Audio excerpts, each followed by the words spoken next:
Hello there. I'm Amers. I play video games sometimes. How's it going? I'm not playing video games today. I'm going to be reading things on Wikipedia and learning things. So if you haven't been here before on a Sunday morning, welcome. This is the fourth week we're doing this, and so far I've been having a lot of fun with it. So what we're doing is every week going through booting up. We're going through the alphabet and looking up things on Wikipedia that start with whatever letter that week is. So this week is the letter D. So if you have things that start with the letter D that you would like to look up, let me know. We can do that. Thank you for being here. Shall we begin? Let's begin. So the letter D. Gonna learn about the letter D itself, and then the first thing I know I'm gonna look into is Degrassi, because good old Maddie Bratty had mentioned that we should look up Degrassi. So let me get that page up, because we're gonna learn whatever it takes. We're gonna do it because I fucking love Degrassi. Okay, so the letter D, as it were. D, or D, is the fourth letter of the modern English alphabet and the ISO basic Latin alphabet. Its name in English is D, pronounced D, plural, D's. Suck on D's nuts, as it were. I figured I would make a D's nuts joke before someone else does. Cool, cursive, this is how you draw it. Sorry for screaming. This is my favorite part. I love the history of letters and like how the shapes start and then how we got to like the letter that we use today. Marley, D D D D D D D D D.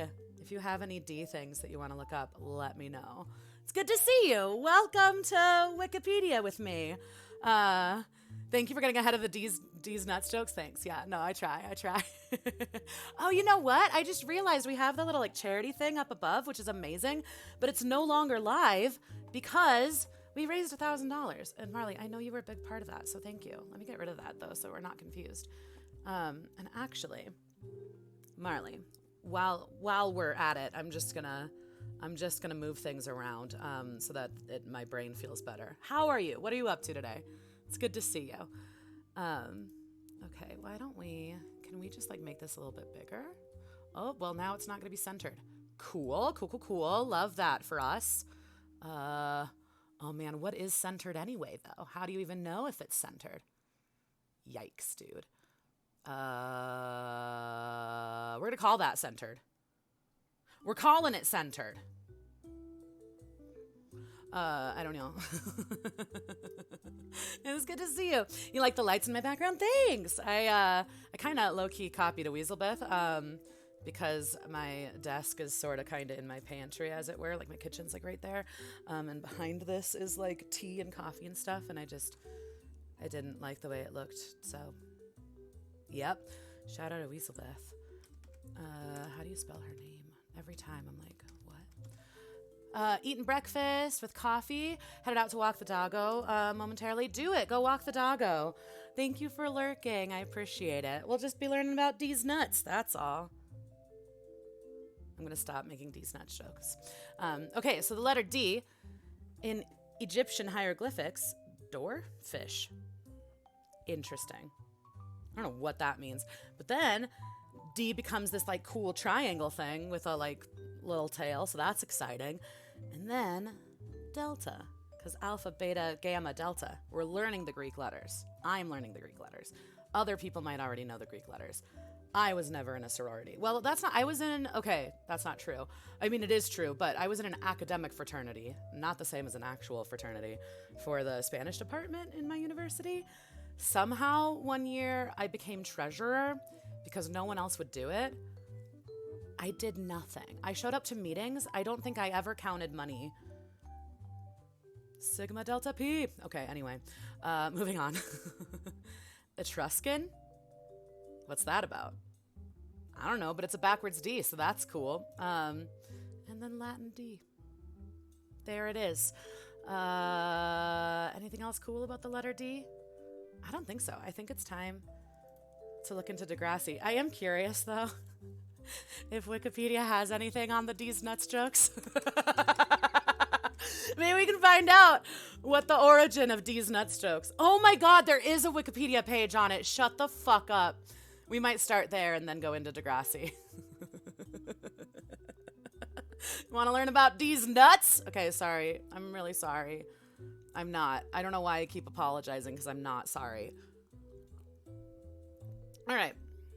D's Nuts. A band. An Australian hardcore punk band. I did not know that. D's Nuts. Satirist. That's how you say that. Real name, Brady C. Olson, a satirical candidate for the President of the United States in 2016. Really? Okay. D is Nuts, a track on 1992 Dr. Dre album. Oh, The Chronic. I didn't even think about that. That makes sense. Okay. Then we also have D's Nuts, a track on the 1993 ALT album, Stone Cold World. Words are hard. D's Nuts, a track on the 2001 Mr. Servon album, Take a Sip. D's Nuts Part 2, Skit, a track on the 2001 Warren G album. Okay, so Warren G and Dr. Dre, it all makes sense now. Return of the Regulator. WSS D's Nuts, a track on the 1993 Xscape album, Hummin' Comin' Atcha. I sound so white right now. Oh, side note, I need to... It's a shame I hadn't turned on my my closed captions. Now the closed captions are on. If anyone's hard of hearing, just talking about D's Nuts. It's not anything revolutionary. All right, finally, D's Nuts, sometimes spelled nuts, N-U-T-Z, a euphemism and slang term for testicles. Who knew? I did. We all did. It's not that clever. D's Nuts. But now we know the history of D's Nuts. Great. I feel great about that. I feel like I've been very educated. All right, shall we move on to Degrassi? Wait, is there a Vine? There's a D's Nuts Vine? Hold, please. I didn't even know. We're gonna get into it. Okay, hold on. Oh, here it is. Ready? Hold on. Let me turn off my lovely vibraphone jazz. And actually, I should probably switch to like lo-fi or something. All right, ready for this? Oh gosh, sorry. YouTube is always like kind of not good with the crop. It's fine. Oh, cause some came in the mail today. Yeah, I did. These nuts. Nailed it. Got him! Oh, that's where that comes from. Oh my God. I'm so glad we're learning the history of D's Nuts. That's great. Is it the same one that I found or that I just watched? Hold on, let me grab it just to make sure. I would assume it's that's the right one. We can watch it again. Classic. Let's just one more time. Oh, cause some came in the mail today. Yeah, I did. These nuts. Got him! He's so pleased with himself. Got him! He's so proud. Incredible. Amazing. Delightful. Just chef's kiss. So good. Got him. Well, great. Good. Now, I think we all learned something today. Okay, let me figure out some music real quick. Hold, please. I love when folks laugh at their own jokes. Same. That, like, it's almost like, okay, it's almost better if like the joke itself is really bad and they still like laugh at it. You know what I mean? All right, let's see how this chill hop situation is. Is this too chill? I always wonder if it's too chill, and then I think it's probably me who's like in need of something that's like, and it's not necessary.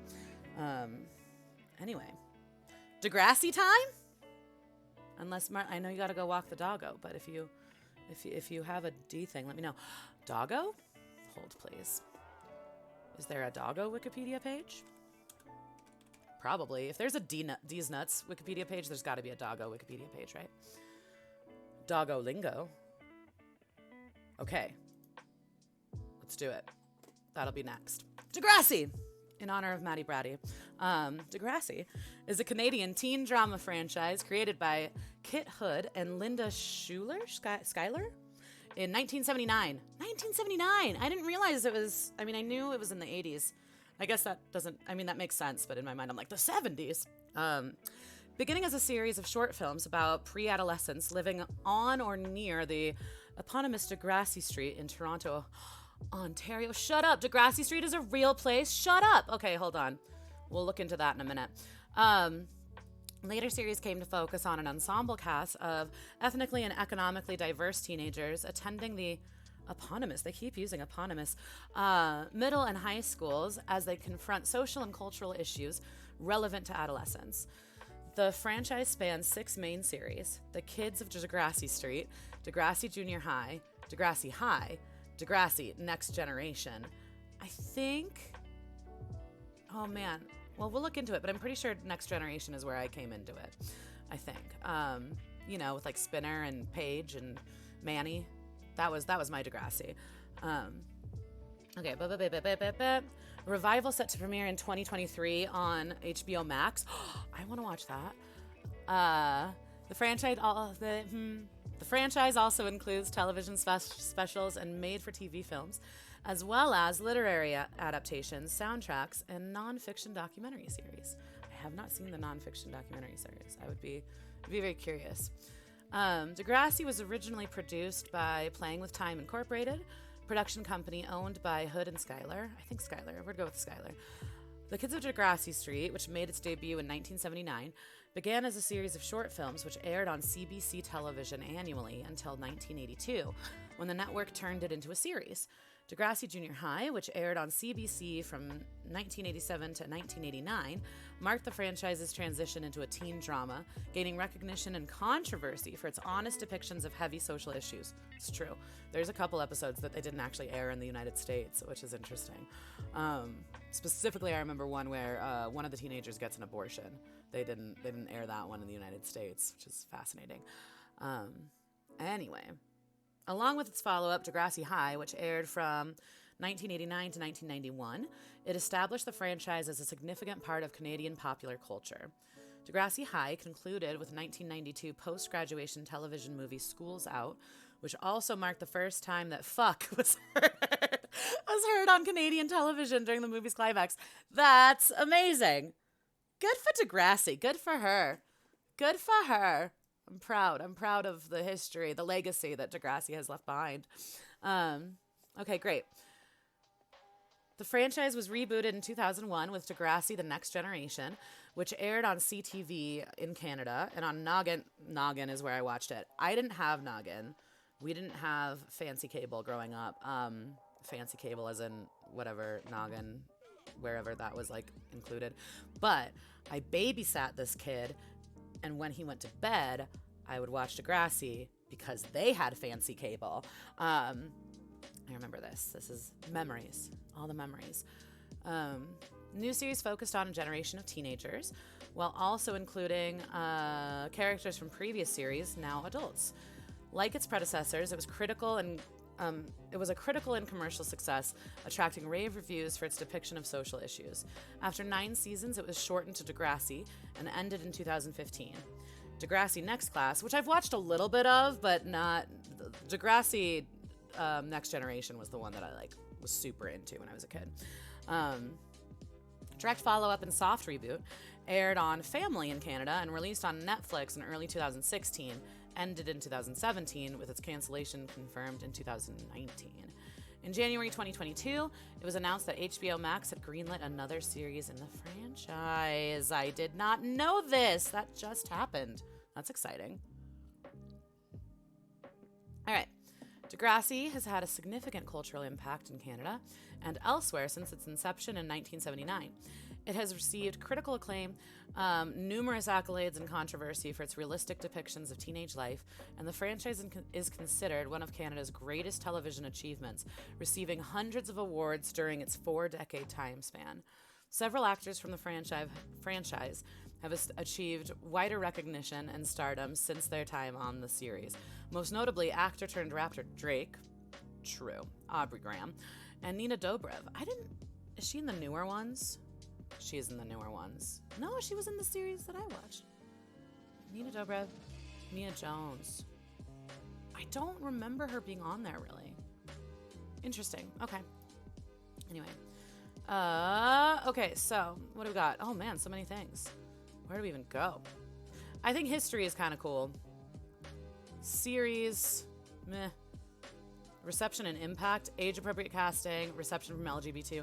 Okay, so this is my plan. I think we'll do history, and then we'll skip down to reception and impact. I didn't know there were books. We might have to look at that, too. I might just read the whole damn thing, because I love Degrassi, so we'll see. But let's look at the history. Look at this logo. I like this, like, yeah, late 80s, early 90s, kind of, like, whatever. Like, not graffiti, but, like, it's fun. It's a fun logo. Okay, so development and early accolades. In 1976, Linda Schuyler, a grade 7 and grade 8 media teacher at Earl Grey Senior Public School in Toronto, founded Playing with Time Incorporated with her partner Kit Hood. Schuyler had met Hood, then an editor for television commercials, when she needed help from an experienced editor to save the muddled footage of one of her projects. As a media teacher, Schuyler encouraged her students to use video as a narrative tool. Bruce Mackey, Earl Grey's librarian and a friend of Schuyler, ordered several books about filmmaking, one being Ida Makes a Movie by the American author Kay Cherau. Mackey did not realize that it was a children's book and discarded it, but Schuyler developed an interest in adapting the book into film. Ida Makes a Movie. Okay. After meeting lawyer and future Degrassi producer Stephen Stone for advice, she went to New York to make a deal with Cherau. The original book involved cats making a movie. What? So this was adapted into children.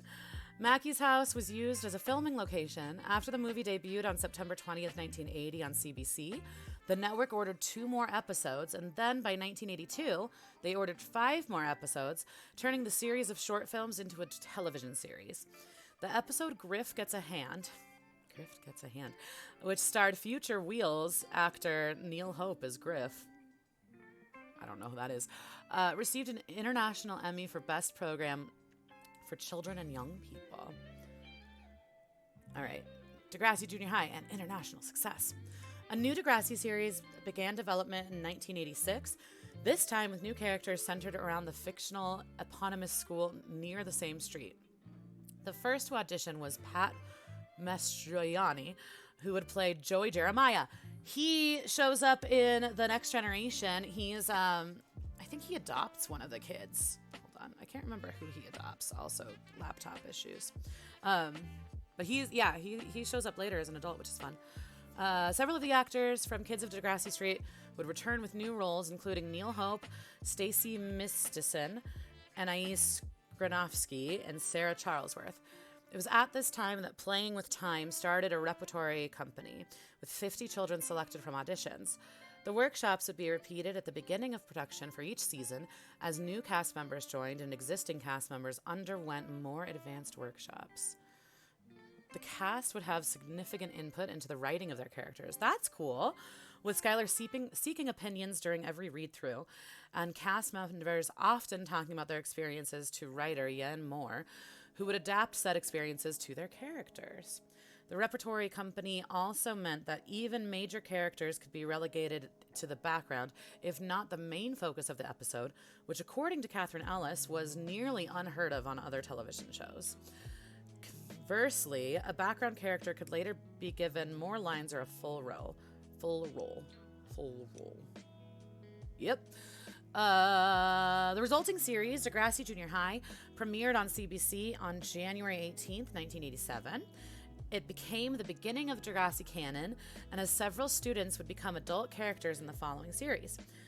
The show also aired on PBS in the United States starting from September 1987. I want to go back and watch Degrassi Junior High. I think like one time maybe they did like reruns of it. I remember there was like a marathon when I was younger, but I've never really watched it. It would be fun to go back to watch like the original Degrassi like series, you know? All right, anyway.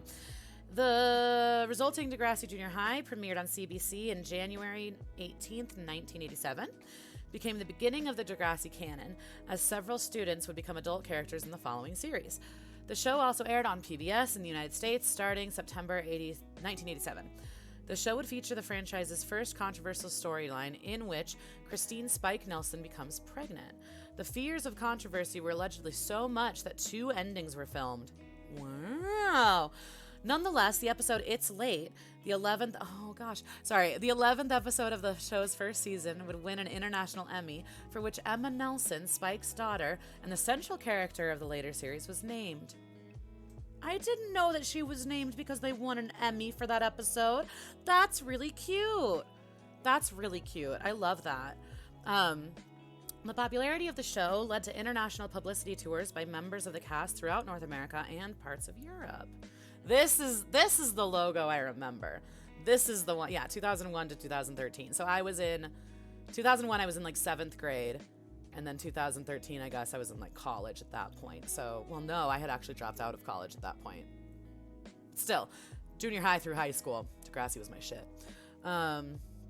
Okay, by the beginning of the sequel show, Degrassi High, in 1989, the show had amassed over 1 million weekly viewers in Canada. However, it was decided to end the show after the original characters graduated. I remember this. Filming wrapped on Degrassi High in October 1990. In early 1991, as a TV movie to serve as the series finale was developed, 6 Degrassi actors, Amanda Steptoe, Pat Mastroianni, Stacey Mistison, Rebecca Haynes, Siluk Sanasi, I'm so sorry, and Neil Hope traveled around Canada to interview teenagers about various health and social issues for the 6-part documentary series Degrassi Talks, which aired almost a year later, a month following the TV movie School's Out, which aired on January 5th, 1992. School's Out was controversial among fans and critics for its unusual characterization of popular characters and for 2 instances of the word fuck. I love that so much. One uttered by Stefan Brogren, Snake. Okay. So Snake becomes the principal later on. Spoiler. And Stacey Mistison, Caitlin. Caitlin and Jeremiah end up together later. Spoiler alert. That became the first instances of the word uttered on primetime Canadian television. That's fucking awesome. Degrassi is fucking awesome. I'm just going to say it. I love Degrassi, for the record, in case it wasn't clear. The film drew, St. Just Germany. St. Just Germany, thank you for the follow. Welcome. We're doing Wikipedia with me, where we just read Wikipedia articles together, and this week we're doing Wikipedia articles that start with the letter D. So if there's something that starts with the letter D that you'd like us to investigate on Wikipedia, let me know. Hope you're doing well. All right, where are we at? We're reading about Degrassi at the moment. It's very, very pivotal stuff. Okay, the film drew double that of the average audience that Degrassi High received. All right, Next Generation. This is the one. Whatever it takes. This is the series I know. In 1999, a reunion of the original cast took place on the CBC youth show Jonovision, hosted by Jonathan Torrens. The reunion became particularly popular, causing Yan Moore and Linda Schuyler, now running Epitome Pictures, to develop an interest in creating the new Degrassi series by December 1999. It was originally planned as an unrelated teen drama titled Ready, Willing, and Wired. Love that. Hi, how are you? Thanks for the follow. What are you up to? Are you a Degrassi fan? This is very important. It's okay if you're not. Welcome. Ready, Willing, Wired. Moore noted that Emma, Spike's daughter, would be entering junior high school by the new millennium, and the show was retooled to center around Emma. See, this is why I loved it so much, because I was in junior high the same time that, like, all of these kids were in junior high. So I grew up with Degrassi. It was kind of like Harry Potter. Fuck J.K. Rowling, obviously, but, like, I was around the same age as those kids, like, when those books came out, you know? So I have this, like, thing. Degrassi. I love it. Okay, so Emma, junior high, yes. Which is funny because, I mean, I'm sure they're going to say this, like, but the intention of it is, like, surrounding Emma. it does become an ensemble cast. So she's just like one of many like main characters, which is kind of cool. Epitome would propose the idea of Degrassi: The Next Generation to CTV in October 2000, and Ivan Fekon, CEO of CTV's parent company, ordered 13 episodes of the new show. Filming began on July 3rd, 2001, and the show premiered on CTV on October 14th, 2001. Only letter D, yeah. So each week we do a different letter of the alphabet. So this week is D, next week will be E, etc., etc., etc., you know. I know a lot of articles, but have to select filter the letter D. Yeah, totally, yeah. But I mean, if other things come up, we've got future weeks to look into it. But yeah, letter D. Letter D specifically. So far, we've researched D's nuts. I'm not joking. And then now Degrassi. And so I didn't know. So far, we've learned that Degrassi Street is a real place in Toronto. I did not know this. So we're gonna look into that. And then my friend Marley, who was just here, I think he's walking his dog. We were talking about the term doggo, so I think we're gonna look up doggo lingo, as it were. So that's what we've got on the plate so far. Can I link articles in chat? No, but you can tell me the topic that you're interested in for sure. Yeah, and then I'll look it up if you tell me like the topic, definitely. And thank you for asking. I really appreciate that. Where am I? Epitome would propose the idea of Degrassi: The Next Generation to CTV in October 2000. Right. Okay, yes, good. Excellent. Got it. First article would be DiVincenzo's Criteria. Done. Let me get that going real quick. I'm probably saying that wrong. DiVincenzo's Criteria. Wikipedia. Done. On it. We will look into it. Totally down. Okay. On January 15th, 2009, Program Partners, a subsidiary of Sony Pictures Television, announced that they had acquired the syndication rights to the show, which started showing daily on local stations in the United States during the early evening fringe hours between 5 and 7 p.m. in September 2009. One of the reasons the program sale is in syndication, is that its programming content complies with federal EI programming requirements.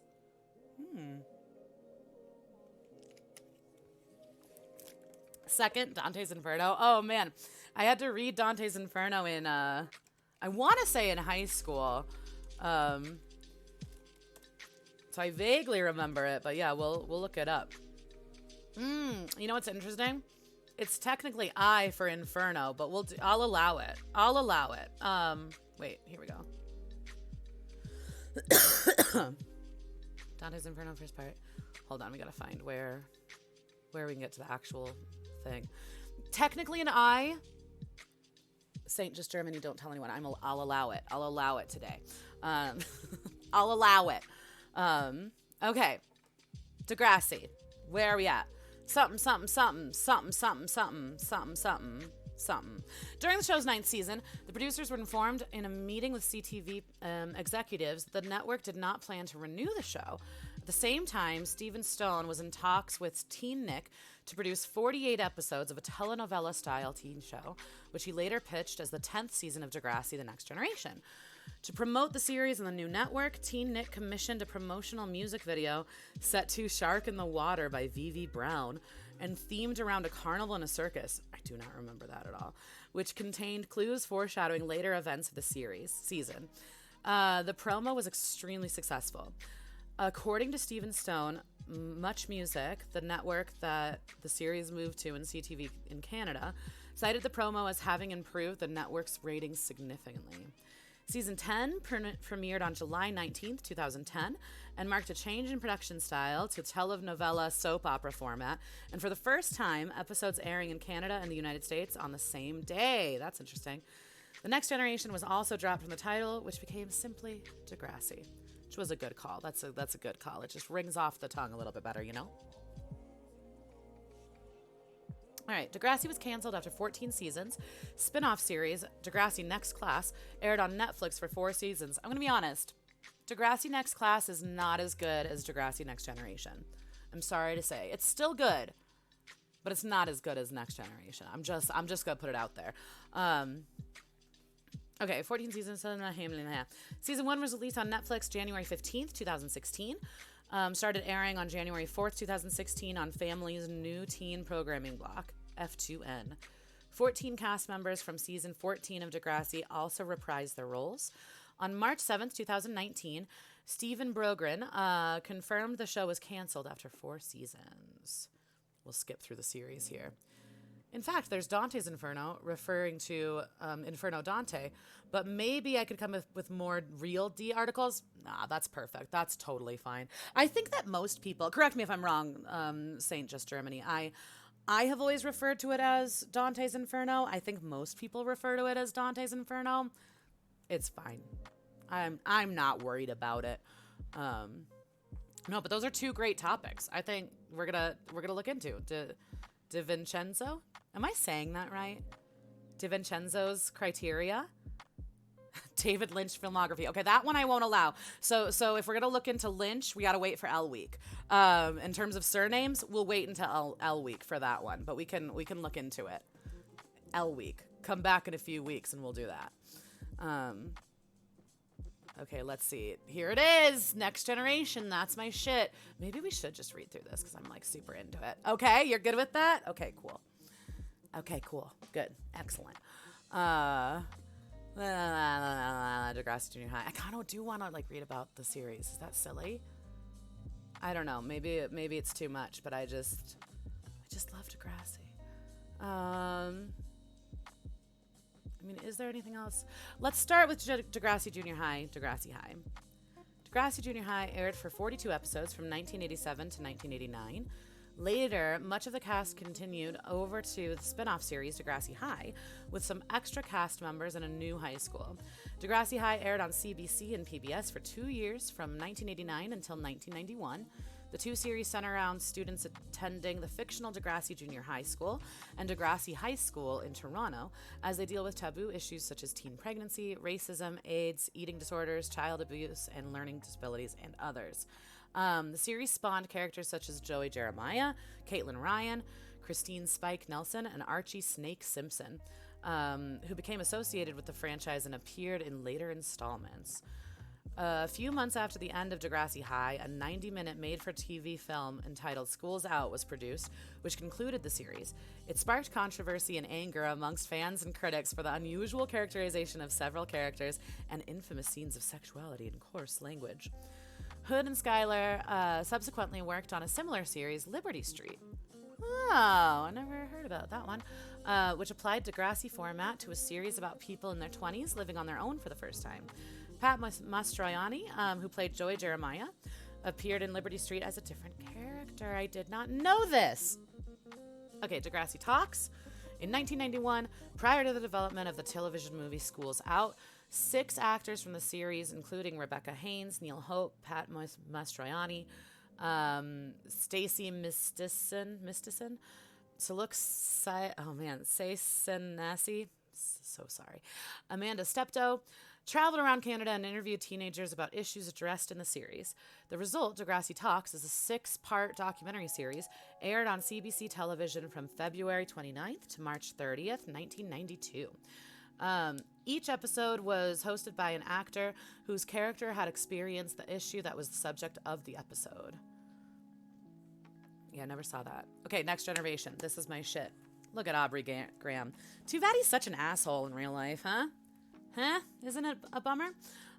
Anyway, 2001, the Degrassi series was revived by Skylar and Steven Stone as Degrassi: The Next Generation, with Emma Nelson, the baby that Spike had given birth to in junior high, as the central character. I didn't realize she was in junior high when she gave birth to her. That is controversial. Controversial, yet, very real to life. Okay, Eugene Drewerman on it.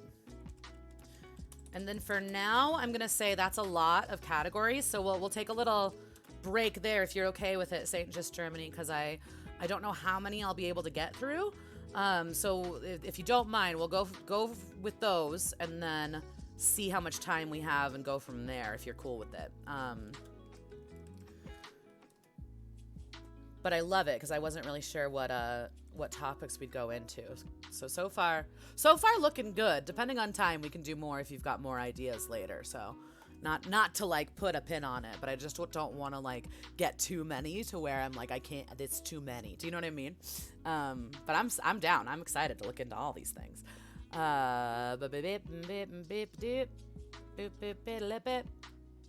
Degrassi? Something? Yes. Good.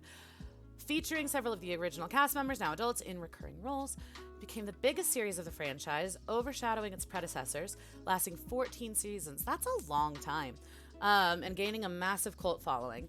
The Next Generation featured several actors who went on to achieve wider recognition and stardom since their time on the series. Most notably, Canadian actor turned rapper Drake, who starred in The Next Generation. Drake portrayed Jimmy Brooks, a basketball star who became physically disabled after he was shot by a classmate.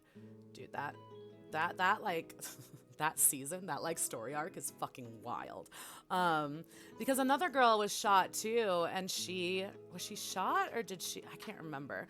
But the like school shooter's girlfriend ends up in the hospital, and she's just like in the hospital the rest of the series. Wild. Try to have some articles up my sleeve for that case. Okay, perfect. Love it. Love it. School shooting, blah, blah, blah.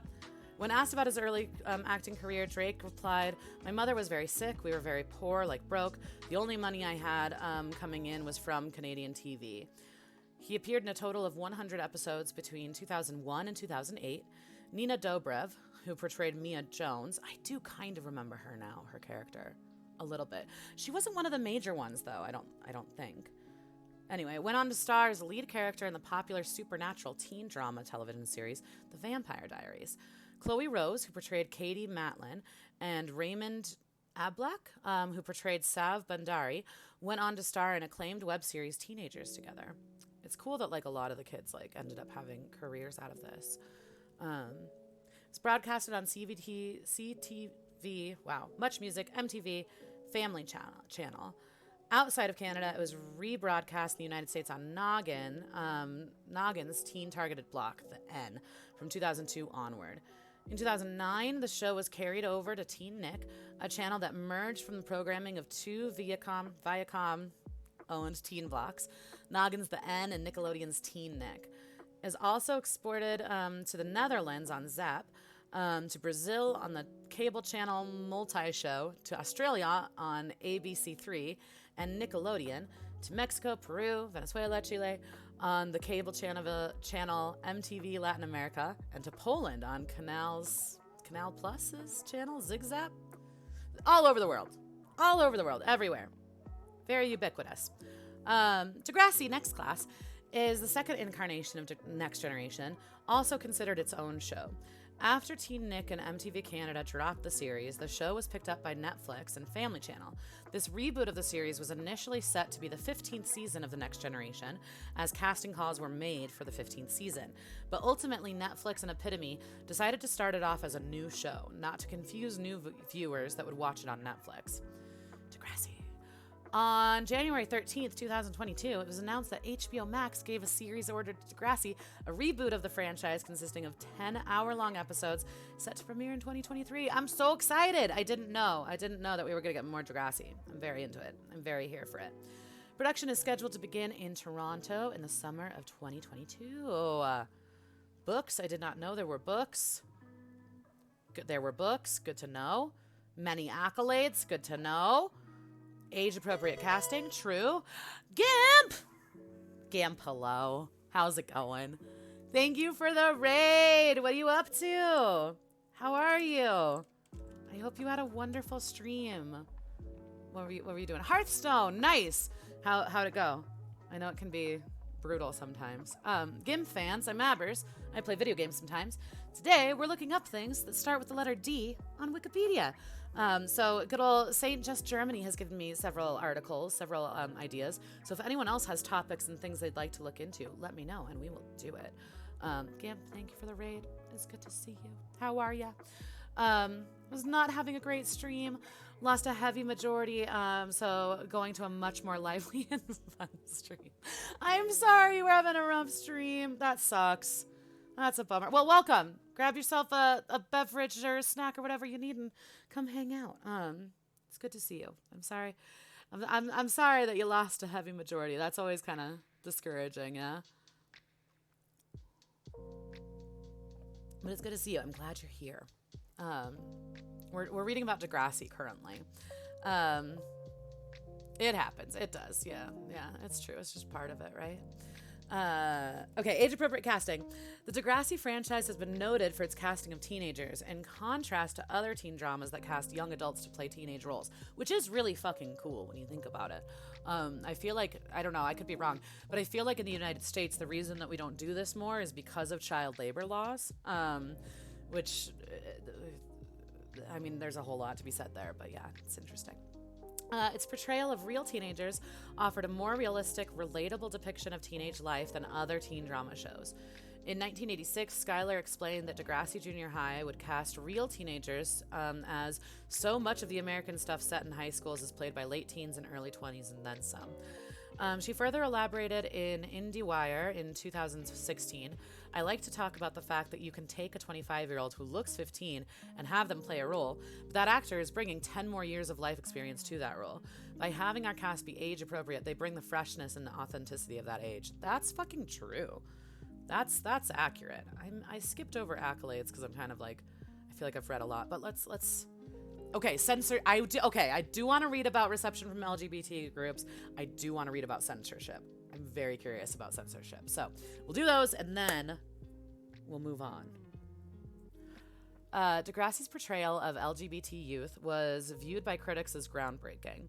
Linda Schuyler said that the impetus for the show's inclusion of LGBT themes stemmed from her colleague Bruce Mackey, who was central in the early development of the franchise and who lived life secretly as a gay man.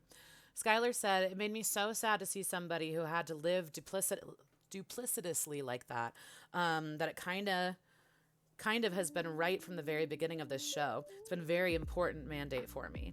The 10th season of Degrassi, The Next Generation, introduced a female-to-male transgender character, Adam Torres. I remember Adam, played by Jordan Todosi, who by 2011 was the only transgender regular or recurring character on scripted television.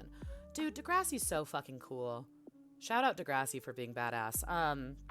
According to GLAAD, a central episode of involving Adam's struggles with dysphoria, My Body is a Cage, won a Peabody Award that year. So good. It's such a good show. I can't. Whatever it takes. Okay, sorry, I'm done. Censorship. The franchise has been the subject of numerous controversies and censorship since the 1980s. True. In the United Kingdom, several episodes of Degrassi Junior High's first season, including the International Emmy Award-winning episode It's Late, were not aired. In its then regular place on the children's time slot at 5 p.m. on the BBC One, due to complaints from parents that their content was too strong for young children, and were instead shown at 6 p.m. on BBC Two teen block DEF2. The network did not air its second or third seasons. Interesting. Two-part premiere of Degrassi High, A New Start, which centered around a character becoming pregnant and ultimately choosing... See, this is the one. I knew it. Sorry, I remember hearing about it as a kid, being like, oh, that never aired in the United States, and then later on being able to, like, find the episode. Anyway, going back. Okay. Ultimately choosing to get an abortion, aired uncensored in Canada in November 1989, but was edited by PBS for its January 1990 American premiere to remove the episode's final scene depicting said character fighting through pro-life picketers outside of a clinic. That was Manny. I remember this. Okay. This decision was met with backlash from the show's producers, with co-creator and director Kit Hood lambasting the network for giving the episode an American ending, happy, safe, but incomplete, and requested his name be removed from the credits. Damn! That's a badass move right there. In 2004, The Degrassi The Next Generation episode Accidents Will Happen, which revolves around another character who becomes pregnant and decides to have an abortion, was not aired in the United States by the N, which prompted backlash from fans. A petition surfaced which condemned the N as unjust and asinine and argued that the episode did not espouse any forceful opinions about the subject and that fans had the right to watch the series in an uncensored, unaltered form. Conversely, CTV in Canada showed the episode twice. So essentially what we're learning here, and that's not necessarily new information, is that Canada is just way more progressive than the United States in so many ways. Cool, Degrassi. All right, I do want to look into Degrassi Street. I did not know it was a real place. I'm not shocked by this. Maybe I'm shocked by it. All right, Degrassi Street is a side street located in Toronto, Ontario, Canada. It was named after Captain Filippo Philip Degrassi, an Italian-born soldier who emigrated to Canada with his family in 1831 and settled in York, Upper Canada. He later became a member of the Family Compact. Degrassi Street is located in South Riverdale and has a residential character. A number of the homes date back to the 1880s and were built in distinctive tall, narrow bay and gable style. Runs one-way northbound from Queen Street East to Gerrard Street, approximately halfway between Broadview and Carlaw Avenues. And now we know! All right, cool. And then, yeah, everything about Degrassi. Excellent. Moving on to doggo lingo. Are we prepared? I'm all about this D. Okay, Jay, we started today by looking up D's nuts. Boop, boop, boop, boop. We did. That was the first topic. It's good to see you. What are you up to? How are you? Yeah, boy. Sorry about it. Am I? I don't even know. I say sorry a lot for someone who's pretty unapologetic. Playing the new Pokemon. How is it? It looks so fun. Also, kind of creepy, the, like, possessed demon eyes that the Pokemon have sometimes, huh?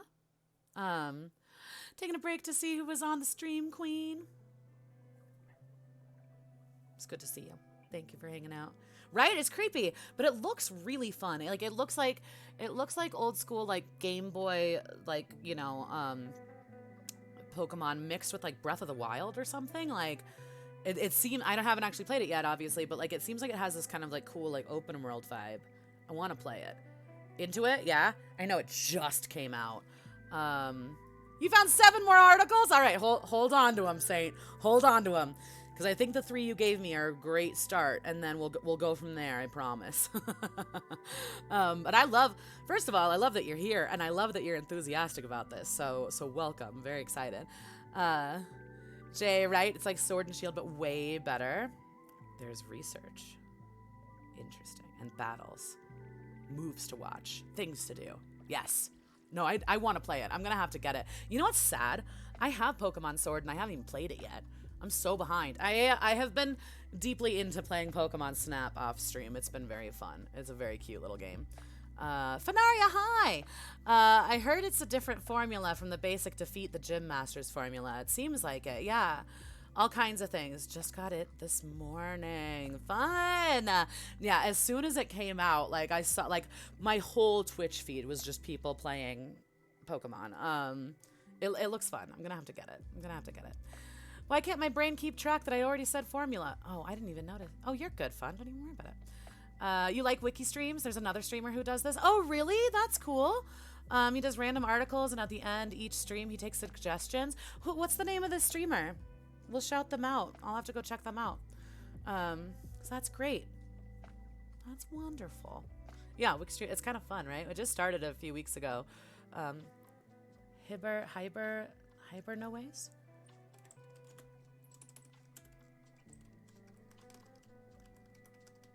Okay, let me look them up on my phone so I can follow them. Hyper no ways. Did I spell it right? Is that right? Oh, no S. My bad. Whoops, wrong one. Hold, please. Hold on, wait, apparently that's somebody else. No S. Hyper no way. Is that the right one? Okay, let me find them. Let me find them and follow them like a creep. Like a creep.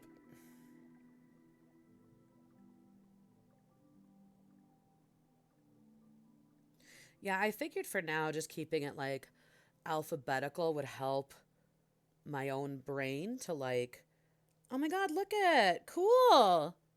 That's awesome. It would just help me to like keep organized and also like help it to go have some sort of like parameters, because if it's just like, I don't know, I just needed some sort of structure, I guess. But yeah, I'll definitely check them out. Thank you for the recommendation. I'm excited. That'll be fun. Brain, I'm struggling. You're good, fun. It's good to see you. I hope you're doing well. I know that brain struggle all too well, though. I get it. I feel it. Guys, wanna learn about doggos? Doggo time, huh? Doggo lingo, also referred to as doggo talk, woof, bork, dog speak. So stupid.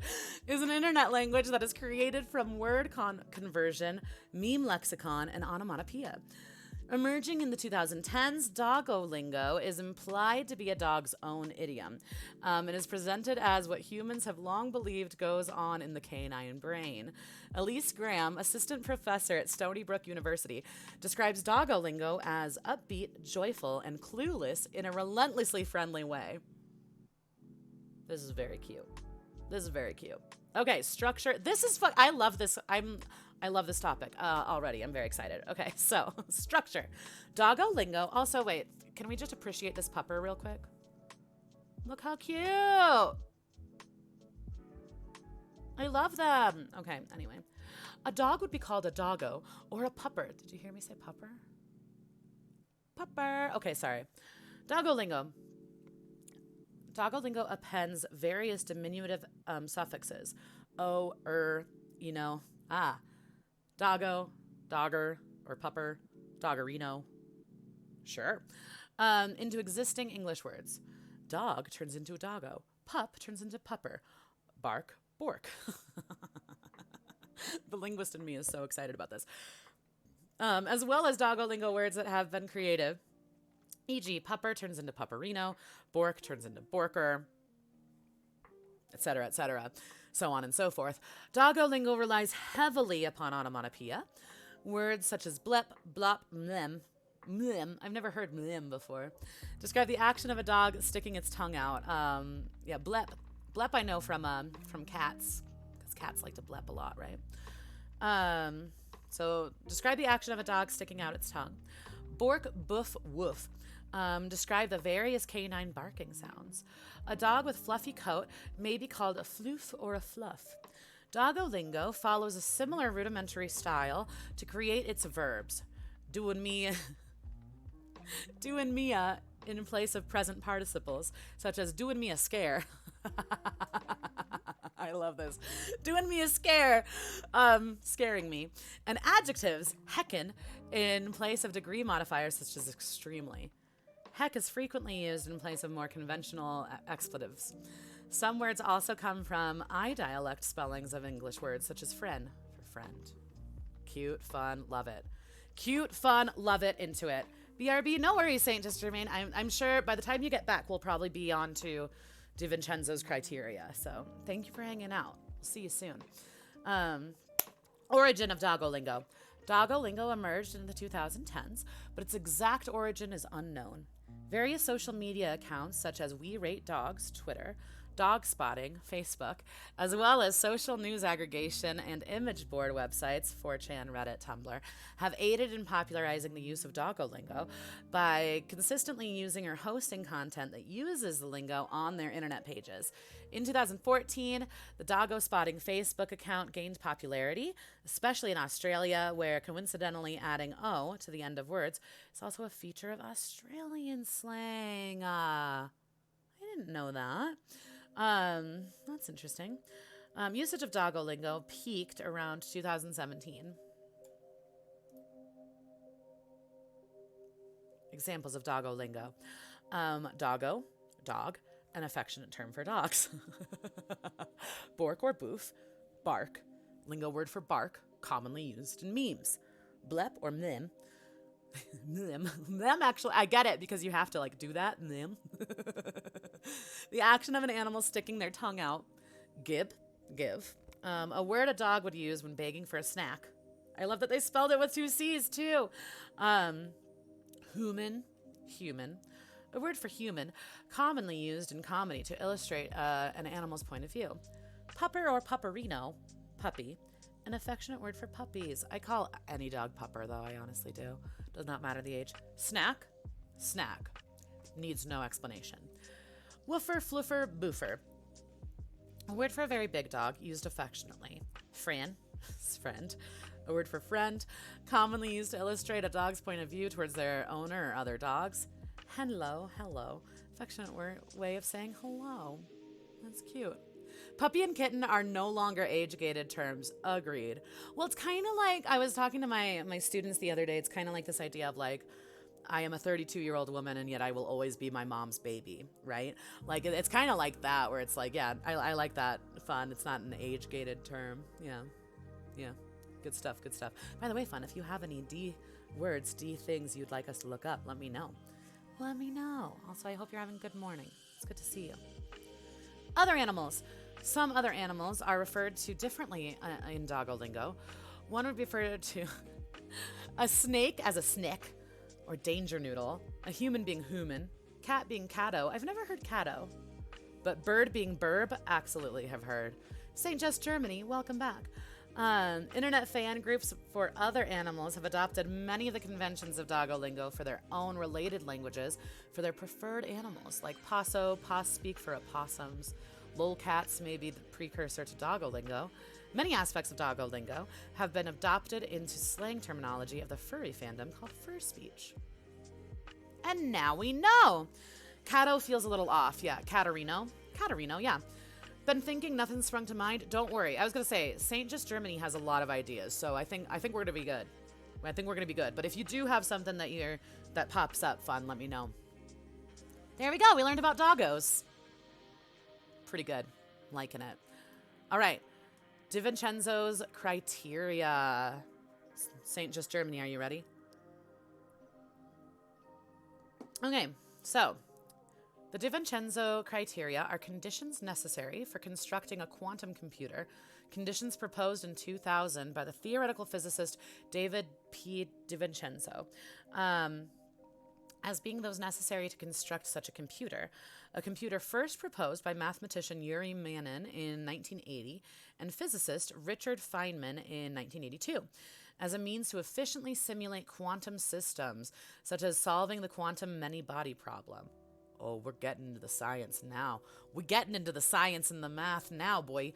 There have been many proposals for how to construct a quantum computer, all of which meet with varying degrees of success against the different challenges of constructing quantum devices. Some of these proposals involve using superconducting qubits, trapped ions, liquid and solid state nuclear magnetic resonance, optical cluster states, all of which show good prospects, but also have issues that prevent their practical implementation. The DiVincenzo criteria consists of 7 conditions, an experimental setup that must satisfy to successfully implement quantum algorithms, such as Grover's search algorithm or Shor factorization. The first 5 conditions regard quantum computation itself. 2 additional conditions regarding implementing quantum communication, such as that used in quantum key distribution. One can demonstrate that DiVincenzo's criteria are satisfied by a classical computer. Comparing the ability of classical and quantum regimes to satisfy the criteria highlights both the complications that arise in dealing with quantum systems and the source of quantum speedup. Let's continue. Okay, so statement of the criteria, justification. There's a lot involved in the justification. If there's something specifically, St. Just Germany, that you want me to like hone in on, let me know. Otherwise, I'm going to kind of just like go through and maybe pick and choose as I go through. But definitely let me know if you're like, wait, I want you to read this part. Okay, so statement of criteria. According to DiVincenzo's criteria, constructing a quantum computer requires that the experimental setup meet 7 conditions. The first 5 are necessary for quantum computation. 1. a scalable physical system with well-categorized qubit. 2, the ability to initialize the state of qubits to a simple fiducial state. Yikes. I don't know what any of this means. Yikes. But we're going to try. We're going to learn. Long relevant decoherence times. That's 3. 4, a universal set of quantum gates. 5, a qubit-specific measurement capability. The remaining 2 are necessary for quantum communication. So we have quantum computation, quantum communication. Combine them, you get stuff. The remaining 2 are necessary for quantum communication. 1, the ability to interconvert stationary and flying qubits. 2, the ability to faithfully transmit flying qubits between specified locations. Justification. DiVincenzo proposed his criteria after many attempts to construct a quantum computer. Below describes why these statements are important and presents examples. Okay, so I would love the explain it to me like I'm 5 version of this. Let me see. Let me take a look here. Scalability to long relevant decoherence. I would love it if you could explain it to me like I'm 5. Okay, hold on. Maybe if we have a better understanding of quantum mechanics, this will help. Hi, Curb Games. How are you? What are you up to? We're just learning about quantum computation. That's all. You can skip the hard parts. So, St. Just Germany, can I ask you a question? Can you explain it to me like I'm 5? Pretend I'm 5 years old and I know nothing about science. And when I say that, you don't really have to suspend disbelief. Pretend I'm 32 years old and I know very little about quantum mechanics. Quantum mechanics is a fundamental theory in physics that provides a description of the physical properties of nature at the scale of atoms and subatomic particles. It is the foundation of all quantum physics, including quantum chemistry, quantum field theory, quantum technology, etc., etc., etc. So when you talk about quantum land, it's just tiny, tiny particles, essentially, right? Tiny, tiny atoms and particles. No, I only know some basics about quantum computing. No worries. Curb Games, you're at work? I hope work goes well. You're welcome to lurk and hang out. We're just looking up things in Wikipedia that start with the letter D. So while you're at work, if you do think of something, Curb, you let me know and we will look into it. Right now we're looking into DiVincenzo's criteria. Okay, so I only know some things about quantum computing. This article I had in my favorites. Okay, nice. Okay. So how do you... Are you just like interested in quantum computing? Does it have something to do with like your profession? Like how did you get into quantum computing? I'm curious. Okay, quantum many-bodied problem. This I'm curious about too. The many-bodied problem is a general name for a vast category of physical problems pertaining to the properties of microscopic systems made of many interacting particles. Microscopic here implies that quantum mechanics has to be used to provide an accurate description of the system. Let me read that again to myself.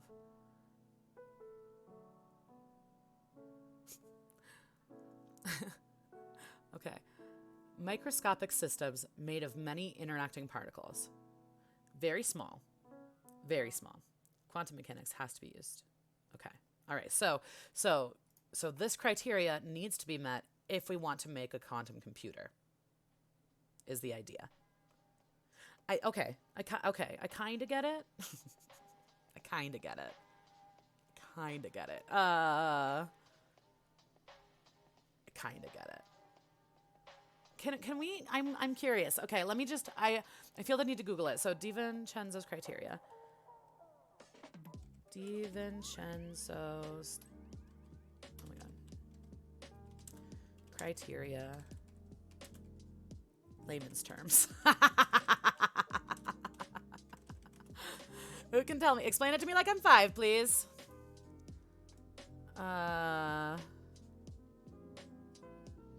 Nope, no one can explain it to me like I'm fine. How about quantum computation then? I mean, they told me though what quantum... Okay, hold on. Quantum computation. I mean, my understanding is that it's just like a way in which we can like study these things, right? Maybe. You were in a stream once by a streamer with a PhD in quantum computing. Interesting. She speaks about hardware mostly, if I remember correctly. Okay. I like all kinds of educational stuff streams. Nice. That's cool. Somehow I came across that article. Okay, nice. That's awesome.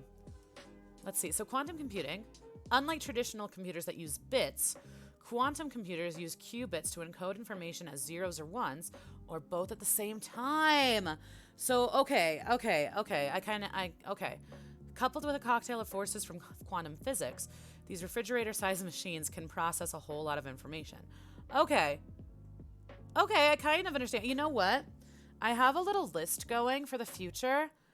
I think we're gonna, for Q week, which, by the way, I bet I'm gonna be like scraping from the bottom of the barrel for Q week. But let's look into quantum computing when we get to Q. Huh?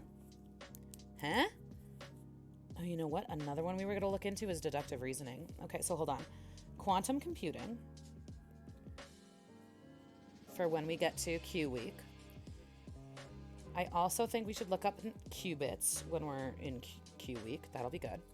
And then right now, before I forget, we're going to throw deductive reasoning into the list here.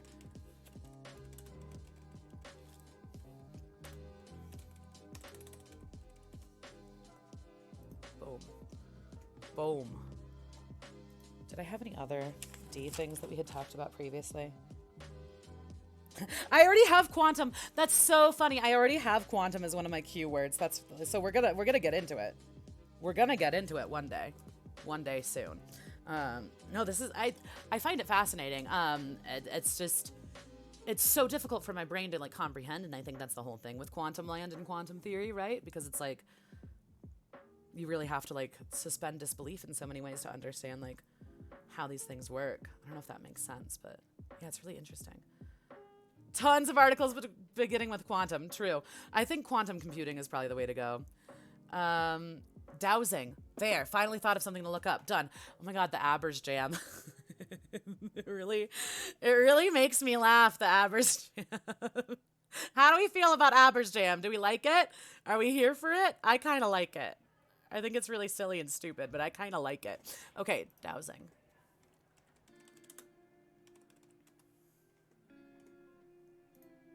Dowsing or dousing? We'll get there. All right, DiVincenzo's criteria. Very interesting. Learned a lot. I mean, the Gandalf is pretty good too, right? Thanks. Thanks, Fun. Yay, I'm glad you like them. I had fun making them. I did. I had a lot of fun. They gave me so many spaces. I just like couldn't believe. I was like, okay, well, I guess I'll just animate emotes that I already have. And then it took me longer than I'd care to admit to make the Aber's Jam thing. First, I made a GIF of me just like blinking my eyes, just like, you know what I mean? Just like one of these. I like tried to make one where I was just like, but the problem is when it was like a smaller size, it just like didn't read very well. It's interesting, like things like Cat Jam, Aber's Jam, like you can see what's happening there pretty easily, even though it's small. But the blinking eye, it just like, it didn't work the way I wanted it to. So I don't know. Maybe some other time I'll figure it out. Linkit knows. What's up, Linkit? How are you? It's good to see you. Good to see everybody. Yeah, the animated emotes are fun. It's really funny because at first, when they first came out, I was like, fuck these emotes. I hate the animated ones. It hurts my eyes. But now that I have them, I'm like, oh, animated emotes, how fun. Ridiculous. Linkit, it's good to see you. I hope you're doing well. All right, we did DiVincenzo's criteria. I feel very good about it. Is the Gandalf emote from the message... Sorry. Is the Gandalf emote from that message going weird for anyone else? I don't know if you're on mobile or if you're on your computer, but I know, Fun, if I'm watching Twitch on my phone, the animated emotes get fucked up, like almost instantly. Like if there's multiple animated emotes in a chat, they all just kind of like mix together to this like fucked up thing. It seems like it doesn't happen as much on computer, but on mobile, I feel like at least my phone cannot handle animated emotes. Like as soon as there's more than one, they all just kind of go haywire. I don't know. That's a good question. Bouncing between Peppa Pig. Okay, yeah. That's because... Okay, so Curb Games used a Peppa Pig earlier.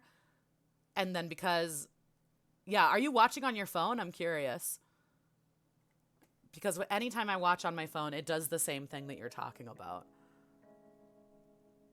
Yeah, computer seems to be okay, but phone can't handle the animated emotes. I don't know why. Okay, Inferno, Dante. We're allowing it because most people refer to it as Dante's Inferno, right? Let's be honest. Let's be honest. That said, I kind of need more coffee. So I'm going to go grab more coffee.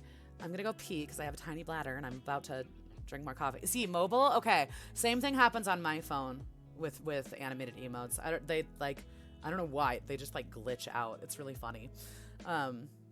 Go get more coffee. If you need coffee, if you need a beverage, if you need a snack, whatever, go do that. If you want to go check out other streamers, go do that. Now is a perfect time. When I get back, we'll read about Dante's Inferno, okay? Okay. Okay, I love you.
All right, we back. We out here. Seedank, hi! Seedank. We have deductive reasoning on the list. I think that was one of your topics, so it's on the list. It's on there. If you stuck around, thank you so much. If you didn't, no worries. I don't blame you. Welcome back. Thanks. Appreciate it, Sanchez, Germany. Let's deduce. Oh, we'll deduce. Deduce these nuts. Okay, sorry. I'm gonna keep making these nuts jokes because I'm a child. That was the first topic. I'm gonna keep telling people that come in. The first topic we looked up on Wikipedia was D's nuts, and it does have a wiki page for anyone that was wondering. Seedang, it's good to see you. How are you? Hope you're doing well. Oh, we'll deduce all these things. Let's look into Dante's Inferno, huh? I did have to read this in high school, I'm pretty sure. Now the question is, did I actually read it in high school, or did I Cliff Notes it? The answer is I probably Cliff Notes it. I'm gonna be honest. If I didn't Cliff Notes it, I skimmed it. Because I am a bad person. All right, Inferno, Italian for hell, is the first part of Italian writers Dante Alighieri? Alighieri, wow. 14th century epic poem, Divine Comedy. It is followed by Purgatorio and Paradiso. The Inferno describes Dante's journey through hell, guided by an ancient Roman poet, Virgil. In the poem, Hell is depicted as 9 concentric circles of torment located within the earth. It is the realm of those who have rejected spiritual values by yielding to bestial appetites or violence, or by perverting their human intellect to fraud or malice against their fellow men. As an allegory, the Divine Comedy represents the journey of the soul toward God, with the Inferno describing the recognition and rejection of sin. Interesting. Can we add dragons to the D-Day list? Absolutely. 100% we can. Love that for us. Dragon. Okay, side note, there was this really cool special on Discovery years ago. I don't even know how long ago, but years ago, that essentially was like documentary style of like, if dragons existed, what would their anatomy and physiology have been? Because like essentially, sorry, not to get into dragons before we're there, but essentially the idea is that like in like cross-culturally, universally, there are like mythos and lore about dragons, right? And so we know that like dinosaurs existed. So like really, if you look like what is the difference between a dinosaur and a dragon, really? And like they went into the science of like, okay, so if a giant lizard were to breathe fire, how would that work? What would the mechanism, like biological mechanism, be? It was such a cool special. I'm gonna have to find it because I remember just being like in awe of like how well it was done and like made me believe in dragons. I don't know if that was the intention, but it did. It was good. Dragon D's nuts. Sea Dank, no!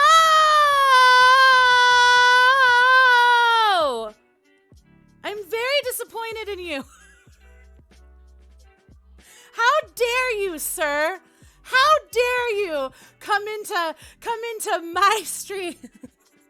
How dare you? See, I tried to make these nut jokes first so that no one would do it. I have to applaud you, even though I'm very disappointed in you. I'm simultaneously proud and disappointed. I don't know what just happened. We're still gonna look into dragons.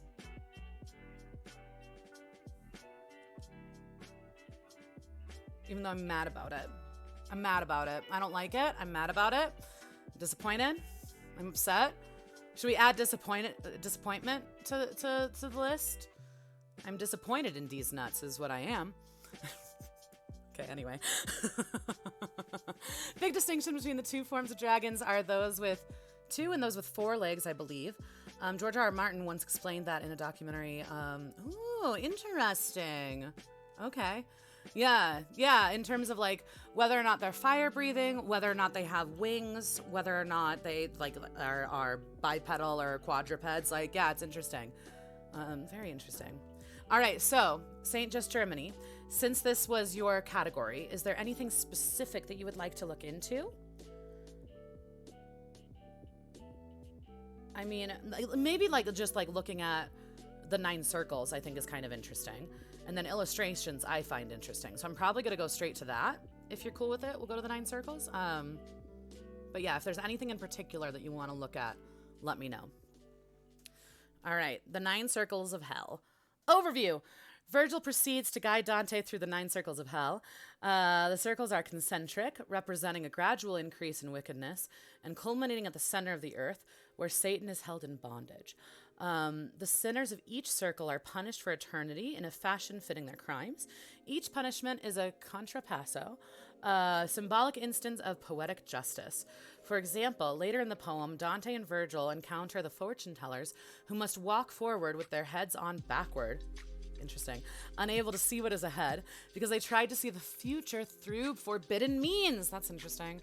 Such a contrapasso functions not merely as a form of divine revenge, but rather as the fulfillment of a destiny freely chosen by each soul during his or her life.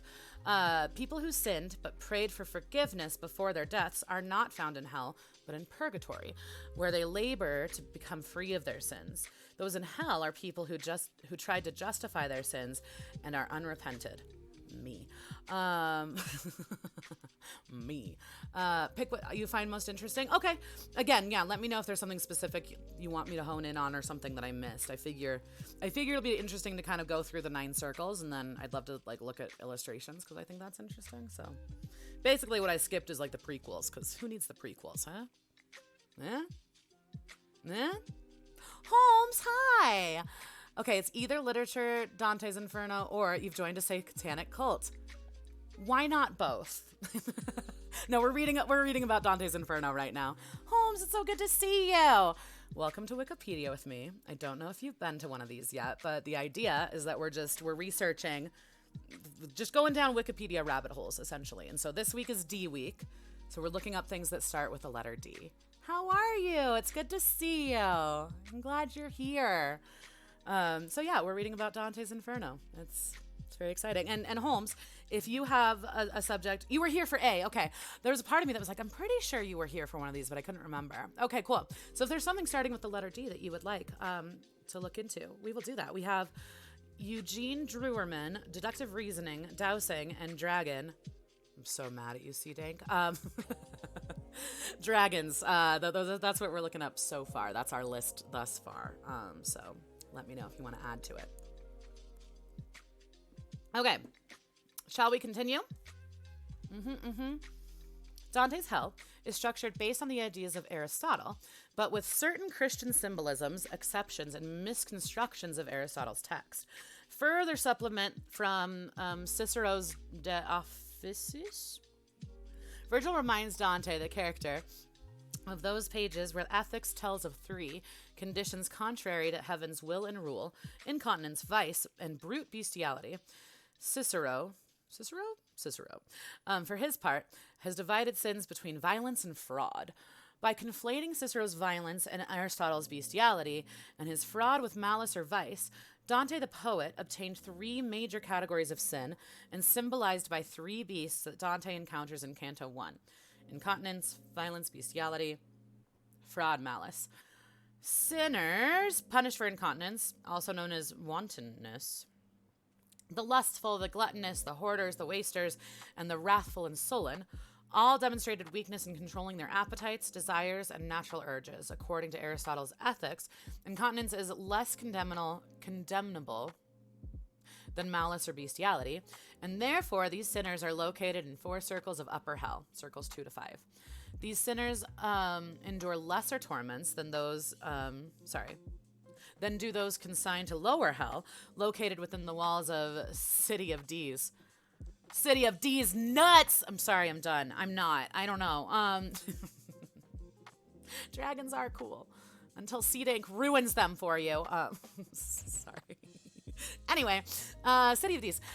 For committing acts of violence and fraud, the later of which involves, as Dorothy L. Sayers writes, abuse of the specifically human faculty of reason.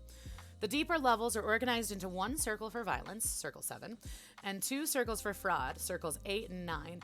As a Christian, Dante adds circle 1, limbo, to upper hell, and circle 6, heresy, to lower hell, making 9 circles in total, incorporating the vestibule of the futile. This leads to hell containing 10 main divisions. This 9 plus 1 equals 10 structure is also found within the Purgatorio and Paradiso. Lower hell is further subdivided. Circle 7, violence, is divided into 3 rings. Circle 8, fraud, divided into 10 bulge. Circle 9, treachery, is divided into 4 regions. Thus, hell contains, in total, 24 divisions. That is very complicated. I'm going to be honest. Fun. Don't you laugh at C-Dank's D's nuts joke. I'm just kidding. The deepest circle of hell is reserved for prayers and mutineers. I do remember the mutineers thing. Like I said, I know I had to read this in high school. I mean, I wonder if I actually read it or not. I remember doing a school project essentially that was like, okay, if you had to choose your 9 circles of hell, how would you do it? Like, what would your 9 circles of hell be? I want to say I did something musically related. That was like what kind of music you would be stuck in hell depending on your sins, kind of a thing, like a musician hell. I don't fully remember though. That was a lot of drugs ago. I don't know. Betrayers, thank you. I was like, betrayers and mutineers. Yeah. I feel like I remember that from Pirates of the Caribbean. Let's see. Is enjoying lesser torture for eternity better than just regular torture? I mean, after a few millennium, it would seem you would get used to either one. Yeah, it's interesting how fast your sense of normal changes, right? I don't know. That's an interesting question, Holmes. Not sure. That was the quote before autocorrect betrayed me. Yeah, autocorrect's the worst. Okay, so that is from Pirates of the Caribbean? Oh man, we should do a movie night for that one. I keep thinking there's a lot of movie night things that we should do if I ever get my act together to do a movie night thing. It would be fun. Pirates is a good one. So if you're in the deepest circle of hell, you're stuck using autocorrect. that's in terms of like modern era circles of hell, that's one of them. Condemned to just having autocorrect fuck you up for the rest of your life, just being misconstrued in the worst ways. Yeah, I like that. That makes sense. That makes sense to me. All right, the first circle, limbo. Boop, boop, boop, boop. Okay, so Canto 4. Dante wakes up to find that he has crossed the Archeron, and Virgil leads him to the first circle of the abyss, Limbo, where Virgil himself resides. The first circle contains the unbaptized and the virtuous pagans who, although not sinful enough to warrant damnation, did not accept Christ. What? Religion's wild. Dorothy L. Sayers writes, after those who refuse choice come to those with opportunity of choice. Interesting way to look at it. They could not, that is, choose Christ. They could and did choose human virtue, and for that they have their reward. Limbo shares many characteristics with the asphodel meadows, and thus guiltless. What is this? Hold on. Section of the ancient Greek underworld. Oh, okay, where the ordinary souls are sent to live after death. Interesting. Okay. Thus, guiltless damned are punished by living in a deficient form of heaven. Without baptism, the portal of the faith you embrace, they lack the hope for something greater than rational minds can conceive. When Dante asked if anyone has ever left limbo, Virgil states he saw Jesus, a mighty one, descend into limbo and take Adam, Abel, Noah, Moses, Abraham, David, Rachel, and others, that's a lot, limbo of the patriarchs, into his all-forgiving arms and transport them to heaven as the first human souls to be saved. That's interesting. The event, known as the Harrowing of Hell, would have occurred in AD 33 or 34. You watched Tombstone on a streamer's movie night last night? Aww. Okay, Holmes, can I ask you a question?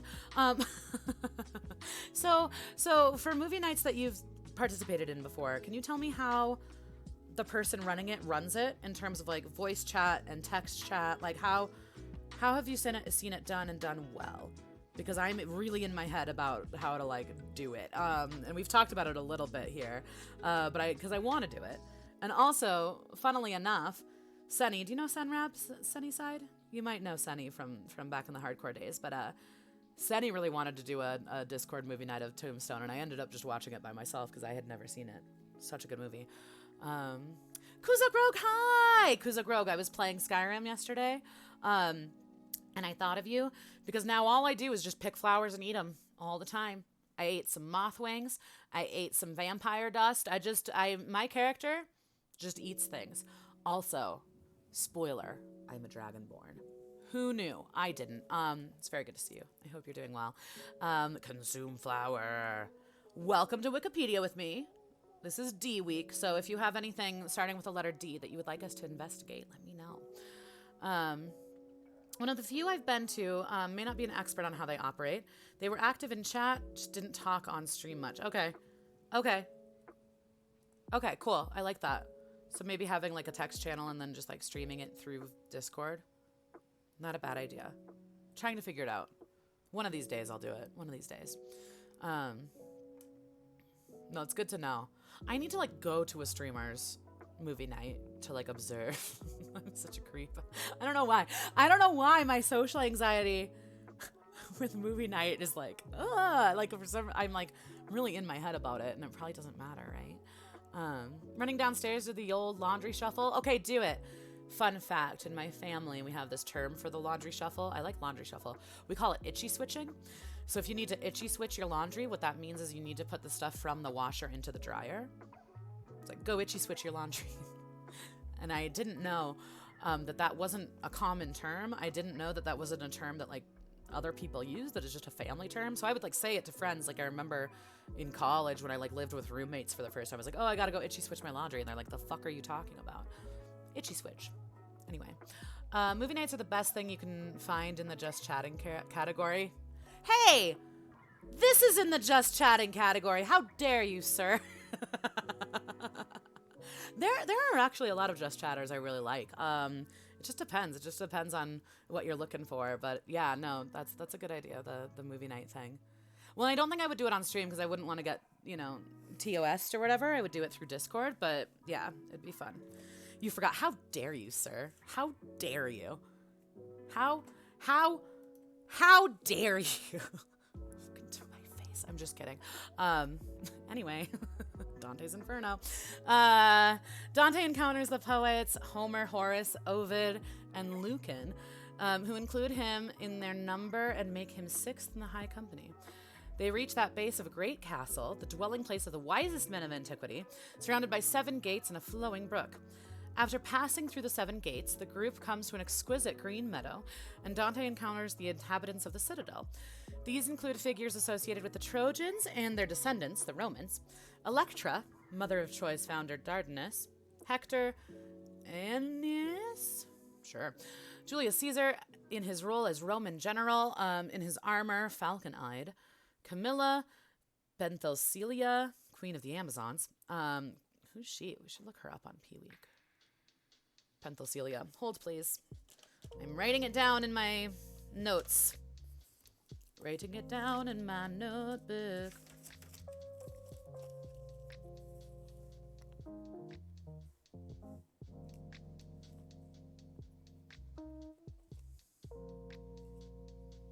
Okay. Dope. You know what I mean? It's a lot of hot tub streams. Hey, get your money where you can. I say if you want to stream your hot tub streams and people watch it and want to give you bits, do it. Doesn't fuck with my viewership. You do your thing, girl. Get it. Or boy. You do your thing, human being. I'm here for it. I don't really watch them myself, but like, no shade to people that do. Honestly. Was having one breast hanging out a fashion statement back then? I see a lot of statues like that. Yeah, I don't know. That's an interesting question. I love that they cut off her. I thought I was cutting off her head, and it's like, nope, just Wikipedia cutting off her head. Well, and it's hard to tell, too, if that's just a thin piece of fabric. But you're right, Holmes. That's a thing. That's definitely a thing. My understanding, too, of busts that, like, didn't have arms, I could be totally wrong about this. But my understanding was that, like, over time, because, like, the, like, arm part of this, like, sculpture isn't as, like, I don't know, structurally sound as the rest. That's why, like, so many of the busts, like, have, like, no arms, because the arms just, like, broke up and decayed over time. I don't know. Yeah, that's a good question. I don't know. Surely the artist didn't just improvise all those breasts hanging out. You never know. No, that had to be a thing, right? If you think about the way that, like, a toga is made, it would make sense that you would have, like, one boob hanging out. I can see it. I don't know, though. Yeah, it's interesting. Yeah, but the clothing was done on purpose. Yeah. Yeah. Maybe that was the fashion of the time. I don't really know. Maybe we'll have to look up togas on T-Week. We'll see. Okay. Queen of the Amazons, King Latinus, his daughter Lavinia, Lucius, Junius Brutus, who overthrew Tarquin to found the Roman Republic, Lucretia, Julia, Marcia, Cornelia, Africana. Dante also sees Saladin, a Muslim military leader known for his battle against the Crusaders, as well as his generous, chivalrous, and merciful conduct. So these are all people in limbo. Dante next encounters a group of philosophers, including Aristotle with Socrates and Plato at his side, as well as Democritus, Diogenes, either Diogenes the Cynic or Diogenes of Apollonia, Anaxagoras, Thales, Empedocles, Heraclitus, Zeno, either Zeno of Elea, Zeno of Citium. He sees the scientist Dioscorides, the mythical Greek poets Orpheus and Linus, the Roman statesman Marcus Tullius Cicero, and Seneca. Dante sees the Alexandrian geometer Euclid and Ptolemy, and the Alexandrian astronomer and geographer, as well as physicians Hippocrates and Galen. He also encounters Avicenna, a Persian polymath, Averroes, a medieval Andalusian polymath known for their commentaries on Aristotle's works. Dante and Virgil departed from 4 other poets and continue their journey. Although Dante implies that all virtuous non-Christians find themselves here, he later encounters two, Cato of Utica and Statius in purgatory, and two, Trajan and Ripheus in heaven. In Purg 22, Virgil names several additional inhabitants of Limbo who were not mentioned in the Inferno. Interesting. Slice Raven, hello! Yeah! Well, you see...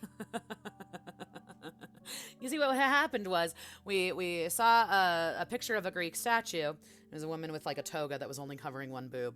And so Holmes asked if that was like typical of the fashion during that time. And so then we were kind of talking about like different sculptures that have that kind of look of just like one breast hanging out. And then like if that was just like a toga thing or an artistic choice thing. But it seems like so ubiquitous with like Greek sculpture that it must have been a fashion thing, maybe?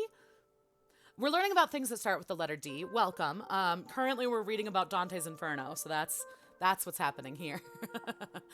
Now, if we did a statue of Nancy Pelosi or Hillary Clinton and it had a breast hanging out, I don't think they'd be flattered or pleased about it, but back then, the royal ladies seemed fine with it. How do you know that, though, Holmes? How do you know that? I would imagine that you're probably onto something with it being fashionable for that time. But to assume that women were fine with being depicted that way is a really interesting kind of like, I don't know, lack of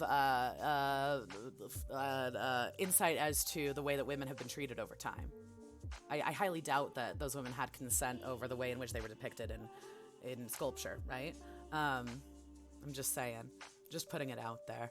We're getting into kind of sexist territory, making fun of hot tub streamers, making fun of women's breasts and things. So I'm gonna just like call it out where I see it and say that we're treading on dangerous misogynistic ground. Okay. Fenaria, I remember seeing someone saying that Dante's Inferno was a big fanfic where Dante just gets to meet a bunch of famous people from history. Kinda, yeah. Don't know that for sure. I'm gonna hard guess that they would not be happy about it. Yeah, probably not, because we live in a very different time. Like what? Yeah, they wouldn't, because we live in a culture that says that women's boobs are evil and the sexualization of women's boobs are our fault, right? And that we use our boobs to get viewers on fucking Twitch. Like I'm again, like you're treading on thin ice, my dude. Like I don't know why this happens so often in these streams or just like in general lately, but like I'm really sick of like men villainizing women's breasts. I'm really sick of it. And I'm really sick of men like making jokes. Oh, I'm sure they wouldn't be pleased. Yeah, well, no shit. Like women aren't allowed to like show their nipples without it being sexualized. So of course they wouldn't be pleased. What are you talking about? Women can't show their breasts on Twitch without people being like, oh, hot tub streamers are taking away my views. Like you really want to get into it? Do you really want to get into it? I feel like every week when I do Wikipedia with me, I have to like lay down some fucking law about how we're not going to talk shit about women in here. I don't know why I have to do that every week, but every week I feel like I have to do that. Come on, Holmes. Come on, man. Every week. And I get really like harsh with it because I have to nip it in the bud. I'm not going to sit here and shit talk women with you. I'm not going to do it. I will never do it. I will never shit talk other women's streams. I don't care if they're in a hot tub. I don't care if they're fucking naked. I will never do it. You came to the wrong stream if you're looking to shit talk women. There are plenty of streams you can go to shit talk women. This ain't one of them. There are plenty of streams where you can go and like make fun of like women's boobs. This isn't one of them. That's it. I'm done. I'm so mad. I'm so mad that like, see, and this is why. Y'all want to know why I don't stream with a fucking camera when I'm playing? Here we go.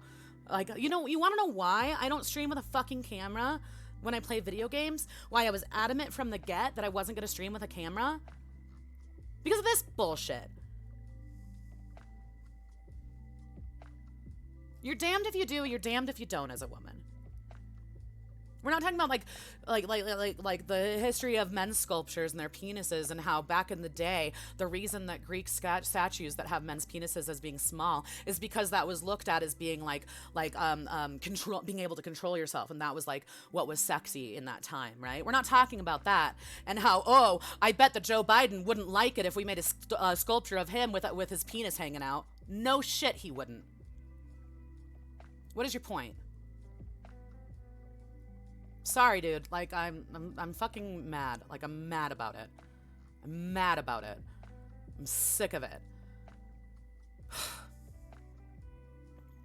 Yeah, I hate the titty streamer shit. Bothers me to my core. Same. I hate that people like talk shit, especially being in like just chatting. Don't come in here and be like, oh, I'm so glad you're doing this and you're not like a hot tub streamer. Fuck off. Fuck off.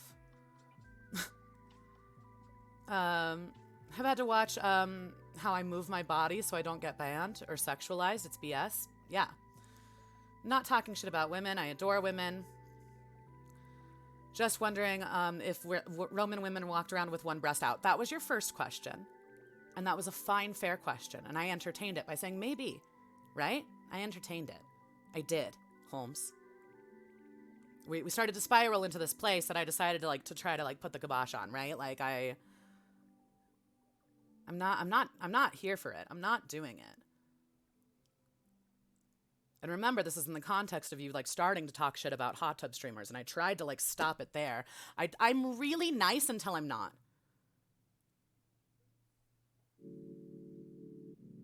Cool. Glad that you like women and you like breasts. Does that address what we're talking about? Probably not. Speaking of that, though, can we look up David the sculpture? Sure.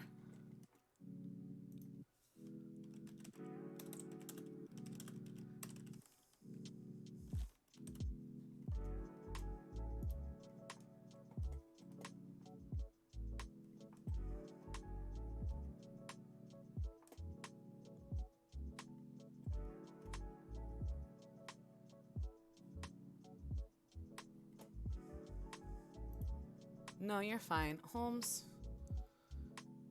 I love seeing you here. I miss you all the time. But this shit is so fucking exhausting.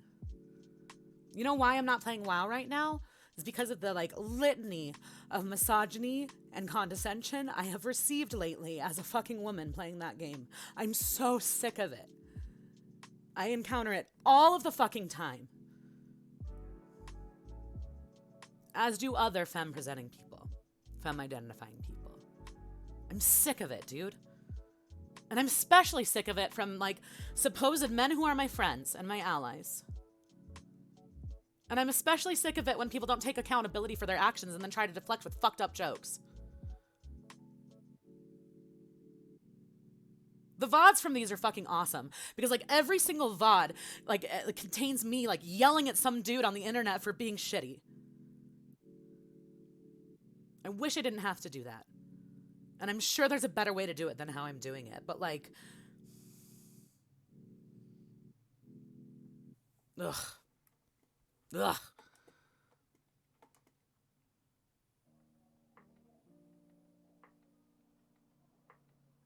All you would have to do is say, sorry, I crossed a line there. I didn't mean to. I respect and value your opinion as a woman. That's all you have to say.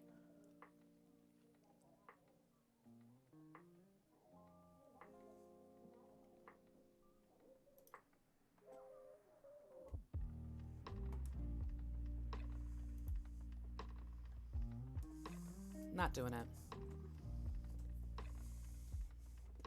I'm not doing it. I love you, Holmes. But this whole why do you let people get to you? You're gonna make it my fault? You're gonna make it my fault that people are mean? You're gonna make it my fault that people are sexist and misogynistic? Go fuck yourself, Holmes. You have been a wonderful friend to me. And in this moment in time, I'm sorry to say you are in the fucking wrong. And I'm not doing it. I'm not doing it. So enjoy your time out. If you want to stick around, you're welcome to. If you want to unfollow me and never come here again, fine. It's your choice. Figure it out. I'll be back.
Okay, I'm back. Thank you for your patience and for waiting. Yeah, no, I know, fun. I'm with you. I knew what you meant. Well, and I think that comment really frustrated me because it's just like an example of like how prevalent rape culture and victim blame culture, and like in light of all of the news that we received in July about Blizzard Activision and the atrocious like sexual abuse that occurred there. And continues to occur there and all over the gaming industry. To then tell women, why do you let it get to you? And then blame women for not being able to brush it off, rather than talking about how, wow, it really sucks that you get treated that way. Wow, it really sucks that gaming culture is essentially a microcosm of rape culture at large, right? It really sucks. That's the appropriate response, not why do you let it get to you? That's the same as, now I'm mad again. It's the same as like talking to someone, like a woman who's gotten out of an abusive relationship, where they're like, wow, like, why did you stay? No, ask why the abuser abused in the first place. You're asking the wrong question. Why do you let it get to you? No, why do men treat women shitty? That is the actual question. Ask the right question. Come correct or don't come at all. That's it. That's it. Anyway, let's move on. We're going to go to a new category because I need a refresh reset. Kuzak Rogue, good to see you. Slice Raven, Fenaria. Thanks for hanging out, even though I end up yelling at people every week. I don't want to stop. This is the thing. I don't want to stop doing these because I really like doing these. And I think that there are really beautiful moments doing these. And it's like fun, a fun way to like get to know you guys and like learn things together. But my God, every week I get some shitty dude in here making a sexist joke or whatever. And then I have to like do something about it. It's exhausting. It's exhausting. And so I'm not going to stop doing these because of that. But my God, shout out to the women that are doing hot tub streams. Shout out to the women that do have their camera on all the time. Like, you are fucking strong. You are. You're so strong if you are a femme presenting person that is out here on Twitch with your camera on. Because it's a shitty fucking place. It's so shitty. It's so shitty. You're either ugly and fat and atrocious, or you're using your boobs to get viewers or whatever, and we cannot win. And it's our fault that we can't brush it off and play this game with misogynistic fuckers that are gonna just talk down to you. Like, it's so fucking shitty. Ugh.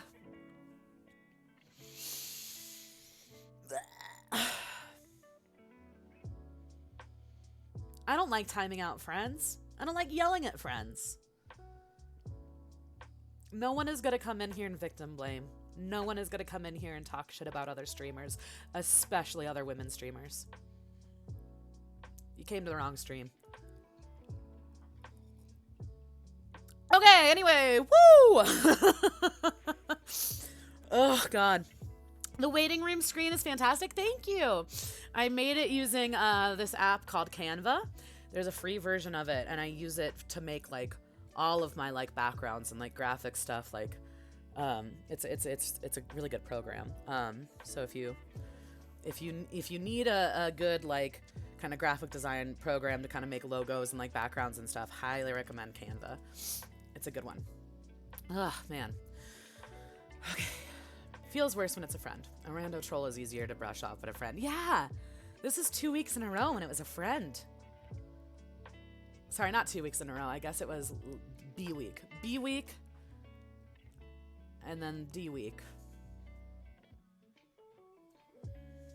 I think that goes to show like how entrenched and insidious and just like interconnected misogyny and patriarchal ideals and rape culture is with our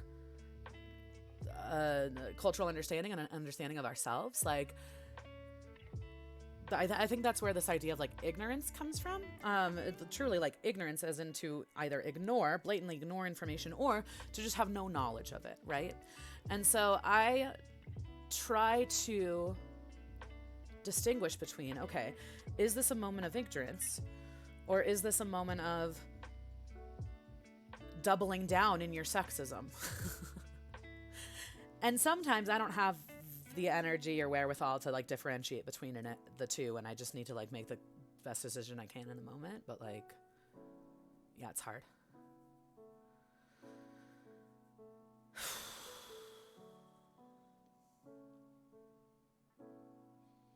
All right, so Eugene Drewerman. Here we go. Eugene Drewerman. I think it's Eugene, although I might be pronouncing that wrong. Is a German church critic. Oh, I love that we go from Dante's Inferno to a German church critic. Theologian, peace activist, and former Catholic priest. His work has been translated into more than a dozen languages. Drewerman was born in Bergkamen near Dortmund. He is best known in Germany for his work toward nonviolent form of Christianity, which he believes requires an integration of depth psychology into exegesis, and theology. Trained in philosophy, theology, and psychoanalysis, and comparative religious studies, he criticized the Roman Catholic Church's literal and biologistic interpretations of miracles, the virgin birth, ascension, and resurrection as superstitious and medieval. There's a lot of superstitious kind of stuff throughout, specifically Catholicism, but just Christianity in general. It's interesting. Sorry I got you upset.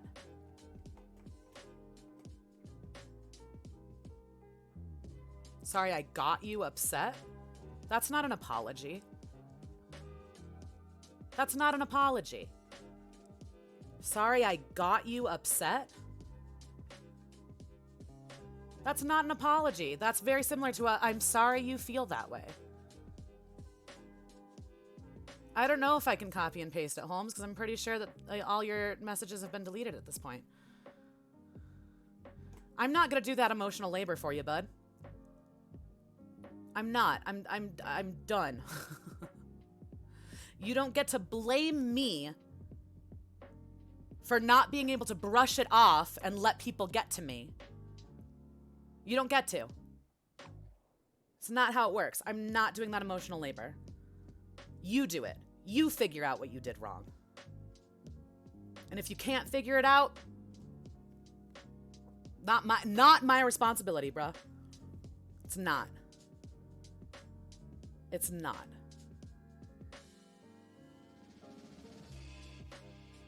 If you can't see anything wrong in what you said,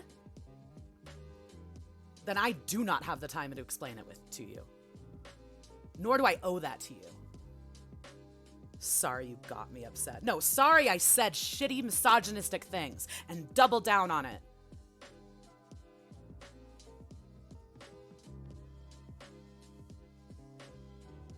I can't be better if I don't know what I did wrong. Not my responsibility. That's your responsibility. You dare come back in here and then ask me to interrupt my stream to engage with you on a topic that clearly upset me. How dare you? The fucking audacity. What did I say that was wrong? The fuck do you mean, Holmes?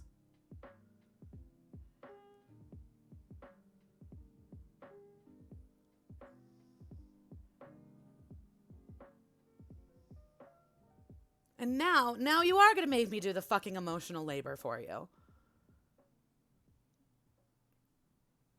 Because I can't help it but to do that. But essentially, when you hear from me that people have been misogynistic and toxic towards me because I am a woman, and then you say, oh, Abbers, why do you let it get to you? Don't let it get to you. What you're doing is you're blaming me for other people's misogyny. Fuck you. That's what you did, Holmes. You started by kind of making fun of hot tub streamers, kind of going into this realm of, oh, you know, there's nothing good in just chatting except for, you know, movie streams, right? You started there. And I tried to playfully let you know that this ain't the place by saying, get your money where you can, hot tub streamers, right? Then you brought up the breast thing with the statue, which fine, it was a genuine question of maybe that was like part of the fashion of that time. Fine. Fair enough. Then you went on this weird route of, I bet Nancy Pelosi and Hillary Clinton wouldn't like it if you depicted them with breasts, which like I get that you were trying to like bring like Greek like sculpture into a modern context and what would that look like in today's day and age. Fair enough. Fine. But again, we're talking about like the sexuality and hypersexualization and fetishization of women's anatomy, right? And then from there, I kind of let you know, like I tried really hard to like set a boundary and be like, hey, not the place. By the way, this is something I've been countering a lot lately, specifically in WoW, specifically in a game owned by Blizzard Activision. You know about the news that came out in July about what has been going on there. And so to not see the direct connection between the sexual abuse and violence that happened within those offices and the way that women are treated within that game, and then you have the audacity to tell me that it's my fault for letting it get to me, that is what you did, Holmes. That is what you did. I cannot explain it more clearly than that.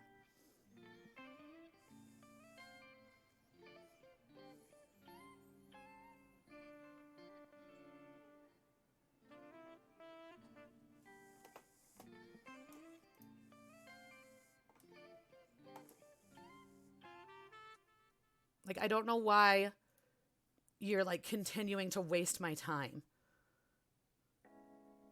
I don't know why you feel entitled to take up time and attention in my stream right now for this nonsense. You don't know about the news in July? Go Google it.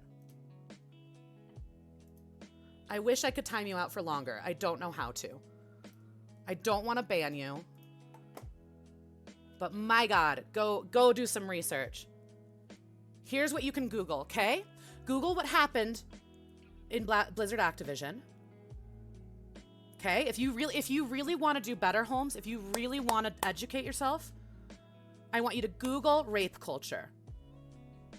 I want you to Google victim blaming.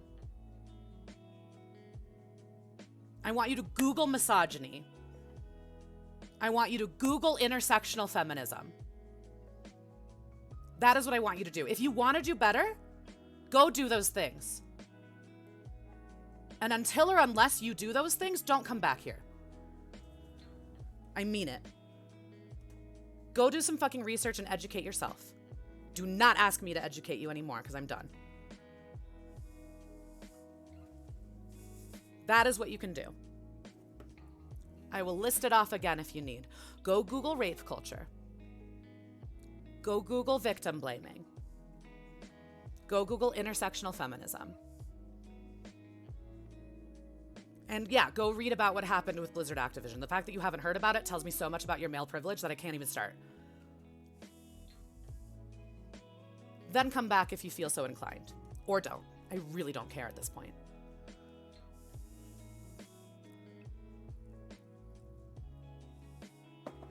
If anyone is left, bless you. And if you're not, good. Good.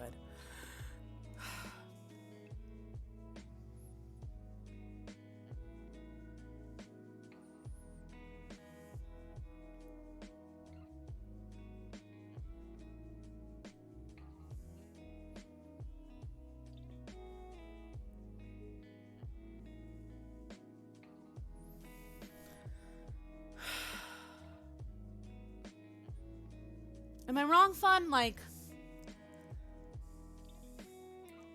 if I'm out of line, please, my other, femme-presenting folks, please tell me. But, I'm shaking mad. I like the audacity,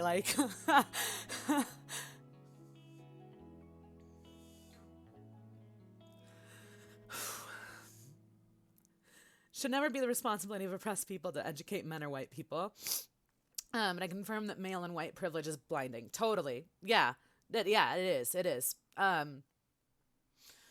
It's our responsibility to learn what is and isn't okay. But in a world where we are given pats on the back for being cruel, it is truly hard to see the problem sometimes. Yeah.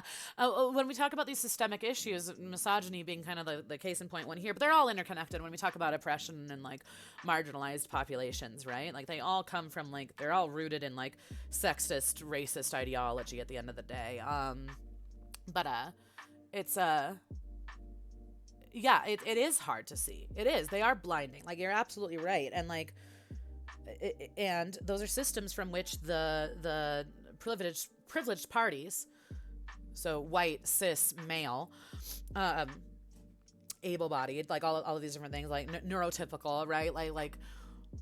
So if you are privileged in those respects, you are rewarded for being shitty to other people. Those are systems that benefit you as the privileged party, right? So it's one of those things where it's you can't know what you don't know. But also, if you are already well aware of the fact that you've pissed me off, and then you come back here piss me off more, really, ugh. Anyway,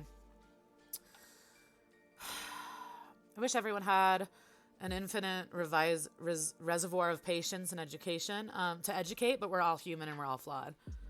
Yeah, there's only so much of that I can do, and especially from people that I just expect more.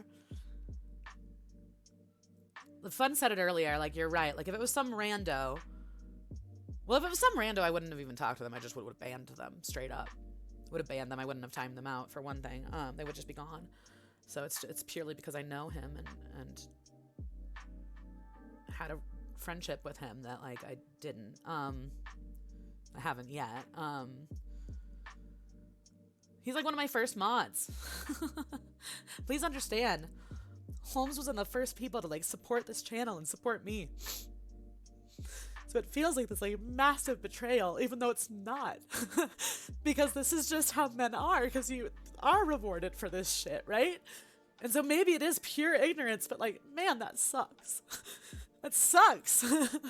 For one of the people that like taught me how to use chat commands and shit, like shit I had no idea how to do when I first started streaming. Like, it really sucks. Not out of line, that was pissing me off. First of all, curate your space how you want it. Second of all, you did already tell him what to do when he was timed out. To just say, sorry, my bad, I didn't realize. Yeah, it's like not hard. It's always fascinating to me when people double down on it. It's like, oh, you're mad at me for being sexist? Let me just like be more sexist. Ugh. To just say, sorry, my bad, I didn't realize. Thirdly, we had clearly just moved past it. Yeah, we had just moved. That's the other thing. We had just moved past it. I had walked away from my computer to like go like walk it off and like breathe it off so that I could continue streaming. So like to come back and make this about you and your self-actualization on like on my back, like go fuck yourself. Sorry. Yeah, yeah. All right, thanks, guys. Again, I don't think I handle these things in the best way possible. I don't think that, like, I definitely don't think I know everything. And in fact, I know I don't know everything. But, like this shit, like, whoo, like, it's...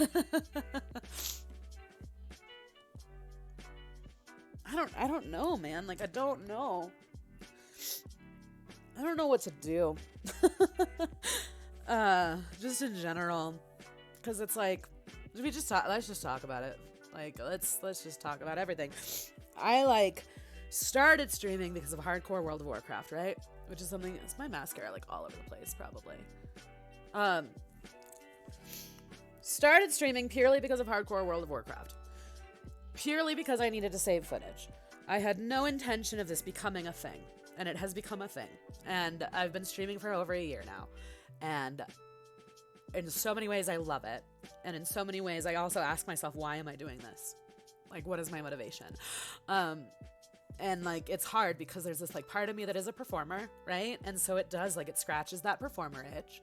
But as a woman, you are scrutinized in such a, like, harsher way than men. So on some level, I knew that. I also knew that, like, for being a gamer, I'm not that great at video games. There are moments of brilliance that I have, but generally speaking, I'm not some, like, ultra speedrunner Chad Andy, right? Which, like, you don't have to be on Twitch by any means, but it's like, I don't know. I get really existential with it really quickly. And then when I have moments like that, it's just like, what is the fucking point? What am I doing this for? Why do I, like... I don't know. When my original expectation of this wasn't for it to be anything, and now that it's something, I feel the need to keep it as something, right? Because I've found such joy and, like, escape and not even escape. I've found, like, goals and things to, like, work towards, you know? Yeah, do you actually want to learn, or do you want to just feel right? Yep. Are you listening, or are you waiting for your turn to speak?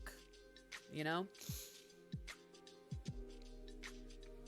But yeah, like, why do I do this? Why am I even doing this? Why? For what?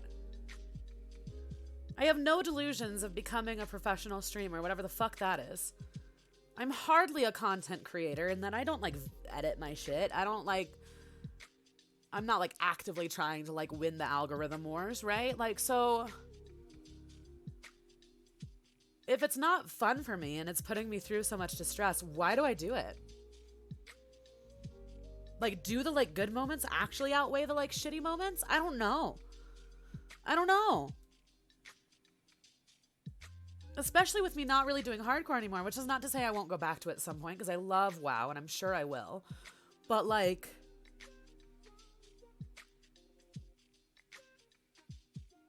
yeah, I don't even know. I don't even know. I think you can do both. Blaming the attacker and empowering the victim. The latter means asking how to act in such a situation as a victim. So the question is fine in my opinion, but without blaming the attacker first, it can be read as victim blaming, even though it's not meant in that way. Let me read that again. I think you can do both. Blaming the attacker and empowering the victim. The latter means asking how to act in such a situation as a victim. So the question is fine in my opinion, but without blaming the attacker first, it can be read as victim blaming, even if it's not meant in that way.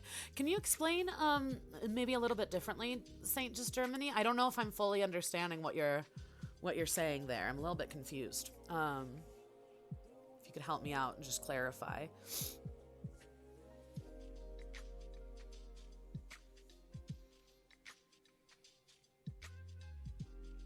Yeah, thank you. I appreciate it. Like, I'm trying to get the gist of what you're saying, but I'm not exactly sure, and I don't want to misinterpret you either.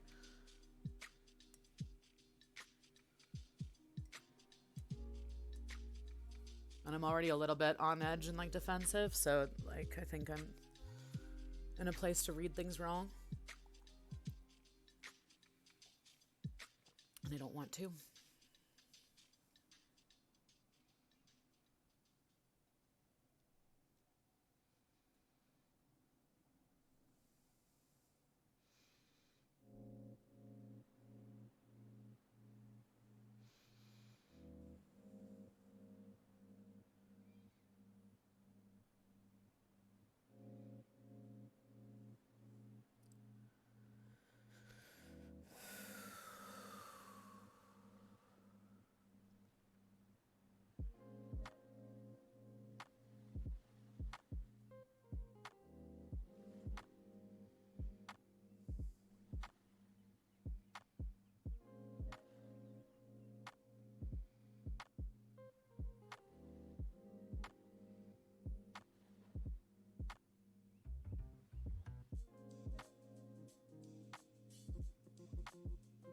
I mean, when someone is sexist towards you, you can first blame the attacker and second give you a tip on how to react, such as a comment. Yeah. That's what I mean by blaming an attacker and empowering the victim. Yeah. Well, and I think too, it's one of those things where it's like how much emotional space or energy do you have to do that, right? I think to Kuzik Rogue's point, it's like I don't owe someone with misogynistic ideology that emotional labor. If I'm in a place where I can do that, I will. But like when I'm already feeling attacked, and even though it's like not like attack on me, but it's like an attack on people like me. And there was an attack on me, whether or not it's intentional. This idea of like, oh, why can't you just let it go? Oh, why do you let people get to you? Nah, man. Why are people sexist and shitty towards women? That's the question. Yikes, dude. I said this last week. I don't know if I said this last week, but I was thinking it last week. I don't know that I'm equipped to be like having these kinds of like conversations on stream because I'm so righteously indignant. I'm so righteously indignant about injustice, and obviously specifically injustice that like involves my intersections of identity, that like and this is not meant as a like, woe is me, tell me this is great, tell me to stream. That's not what this is meant as. This is meant as a like larger question of like, how do you handle this kind of shit? I'm such an emotional person, and there's nothing wrong with that. But what it means is like in these moments, I like feel this shit like in my fucking bones. Like I don't know how to describe it, but like I can't not react. And I know that like being reactive is not necessarily like constructive all the time, right? But like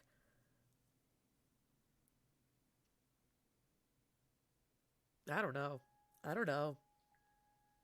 I don't know. I don't know why. Like I say I don't know why. I don't know why this keeps happening, but I do. I do know why, because it's just like the nature of the world that we live in. But like, man, it sucks to like try something like this and just like get like constantly like punished for it. What happened? Just walked in, couldn't see backlog on chat. Still have no internet because my connection from my phone is not the best. I don't even know how to, like, I don't even know. I don't even know. One of my oldest friends and mods on here kind of just like slowly started going down this kind of like sexist kind of place, and in terms of sexism, by the way, I think this is what's really hard about it. Is it's not like directly a like fuck you, you're a woman. Like it's not as like overt as that, and it never is, right? But I could just like feel it going to this like misogynistic kind of sexist place, and so I tried to kind of like set boundaries where I could and kind of call out shit as I was hearing it, and then it like got to this place of like me talking about WoW and how I've had negative experiences lately with like just people being misogynistic and condescending and whatnot, and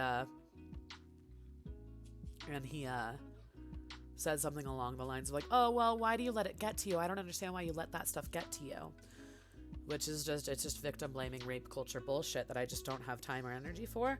And so I timed them out, and then after their timeout, after I had like walked away and like taken a moment to breathe and like tried to like not be angry anymore, I like came back, tried to like reset. He comes out back after being timed out to be like, I don't understand what I did wrong. I've been scrolling back through it and I still don't understand. How can I be better if you don't educate me? Okay, so now it's my job as the harmed, like marginalized party to educate you on your ignorance. Cool. Yeah, I don't know how to get more in depth with it than that, T Miller, but that's like the TLDR. It's the subtle things, not listening, just hearing it. Yeah. Well, and even T Miller, unless you were in mod view, you wouldn't be able to see those messages because now that I've timed them out, they're all deleted. So you'd have to go into mod view to see. But yeah, it's the subtle things. Yeah, being in a place where Fun said it really well, right? You're more interested in being right than you are in like correcting your behavior and learning.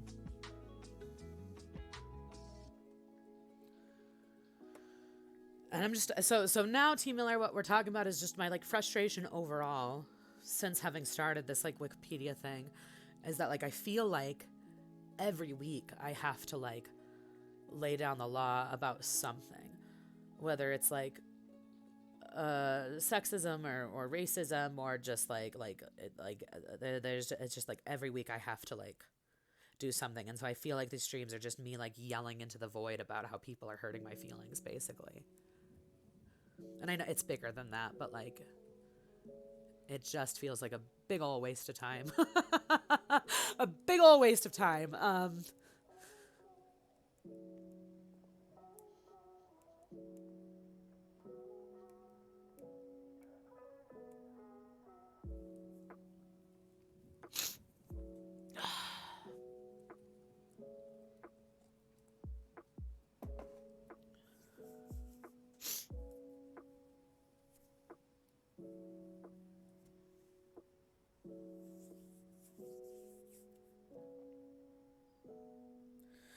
It's not your job to teach, so frustrating. I know, and that's where I'm like wondering if this is a bad idea. I'm wondering like now, like this is the 4th week of doing this, and like there have been various things that make me go like maybe I shouldn't do this. Like maybe this is not, maybe I'm not equipped to like have these conversations on stream because I just end up yelling at people. And I imagine all that does is probably isolates them. I highly doubt that encourages them to go like learn how to not be a shitty person. I imagine all it does is makes them like press that unfollow button, and that's, you know, fine. And yeah, it just brings me into this bigger existential place of like, what am I doing? Why am I doing this? streaming in general. Like, why? And like at this point it's become this like way to like connect with friends and connect with people. But like I don't know. I don't know if I like just have like a short fuse with like injustice, and like I don't have the patience to like educate people on it sometimes. And like I don't know, I think sometimes I'm like able to be in a calm headspace and like be in like educator mode. But I think Fun, you made another really good point. Like it's so different than some random troll coming in. Like the fact that it's like a friend, someone I considered a friend. It's like, this is why we can't have nice things.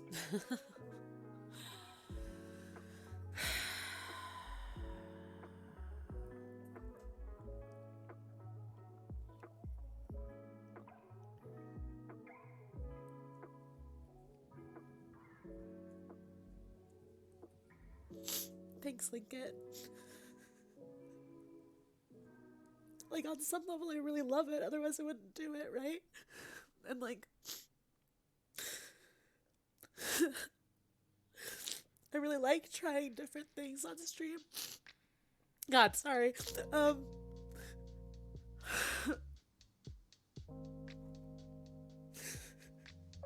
I do. I really like trying different things on stream, and like there are aspects of this Wikipedia thing that have been so fun and so interesting, and even like playing video games. Like I would have never started playing like Skyrim if it weren't for streaming. Like I would have never played Cuphead if it weren't for streaming. I would have never met you or Fanaria or Sliced Raven or Kuza Grog or any, like Marley, like all these amazing people. And so like there are like really positive, wonderful things from it. And like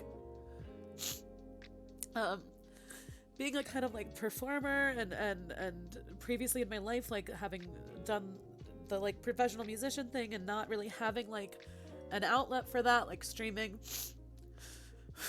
has been like so good for that and so lovely for that for me. And so often streams are a bright part of my day too, Linkit.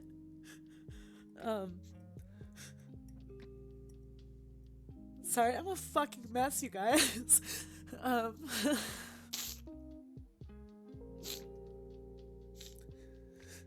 Yeah, I just feel things so fucking deeply.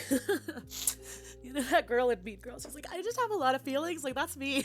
I just have a lot of feelings. And so, like, if you... I don't know if I like the word trigger, but, like, if I feel activated, it's done. Like, I'm in the red. You know what I mean? Like, so like it's I don't know. I think I seemingly go from like 0 to 100 really quickly. Although in my mind there were a million steps between 0 and 100. I just don't know how visible they are. You know what I mean? Ugh, God.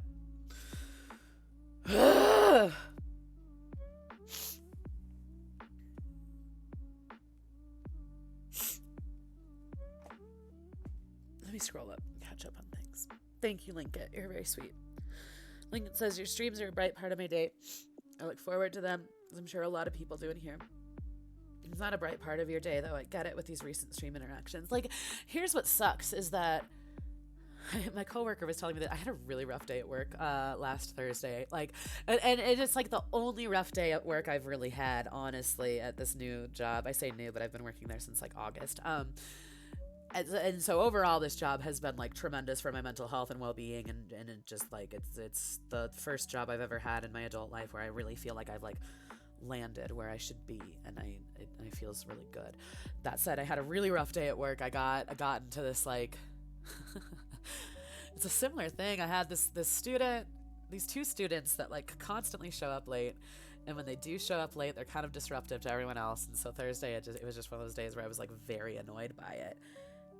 And so this particular student, like in the middle of class, was like, I can tell you're really annoyed by us and with us. And I show up every day with like the best attitude and I don't understand what's going on. And so then we like ended up having this kind of like argument like in front of the class. And like, I ended up just like giving everyone worksheets and like walking out and like finding a room to like crying. I'm a crier. It's how I deal with my emotions. And so my coworker, bless her, Glenda, let me like go into her office and cry. And what she said, she's like, these are just moments. And they're not reflective of your like ability to be a teacher. They're not reflective of like who you are. These are just moments that happen, right? And so like I think the unfortunate thing about moments like this is that like these like negative moments, these like difficult moments, while they are just moments, they have this like deep impact on my heart and like stick out more than the positive moments sometimes. And I have had so many wonderful, amazing, positive moments. And so it's hard to like remember that like those kinds of interactions are not necessarily the norm, but they have become a very regular part of my stream interactions, specifically with the Wikipedia and me stuff. And so I don't know if there's a way for me to like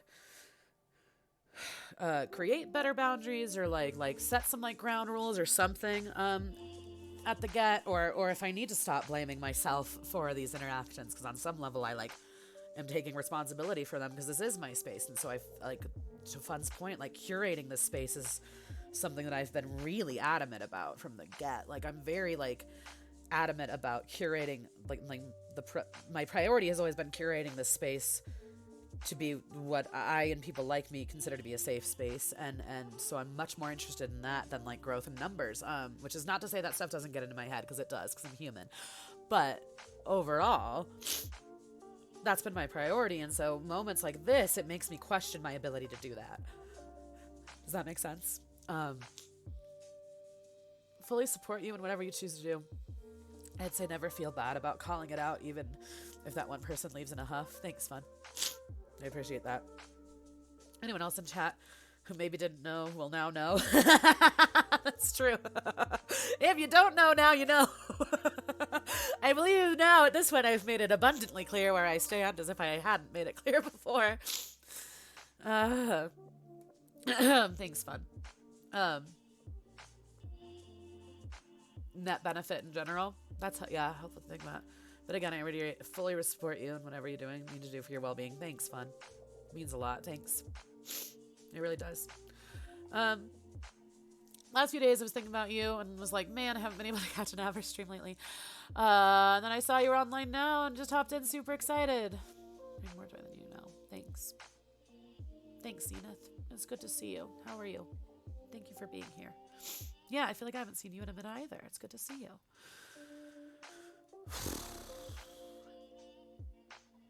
Even with so much joy. I think you handle these different conversations. Do I? Because I really do feel like I just end up like yelling into the void. Do you know what I mean?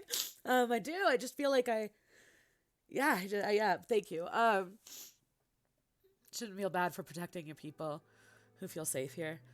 I'll support you doing what you need to do to take care of yourself. Thanks, guys. When I don't mean any of this of like I'm quitting streaming. I just ask myself these like big existential questions a lot. Yeah.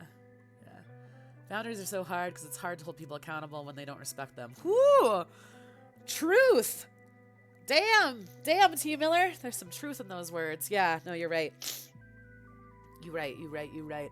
Well, and generally speaking, God, sorry, cannot stop crying. Although I must say, the makeup is pretty on point considering I've been just like sobbing. Good job, makeup. Way to go. But oh God, I lost my train of thought because I was just looking at how pretty I am.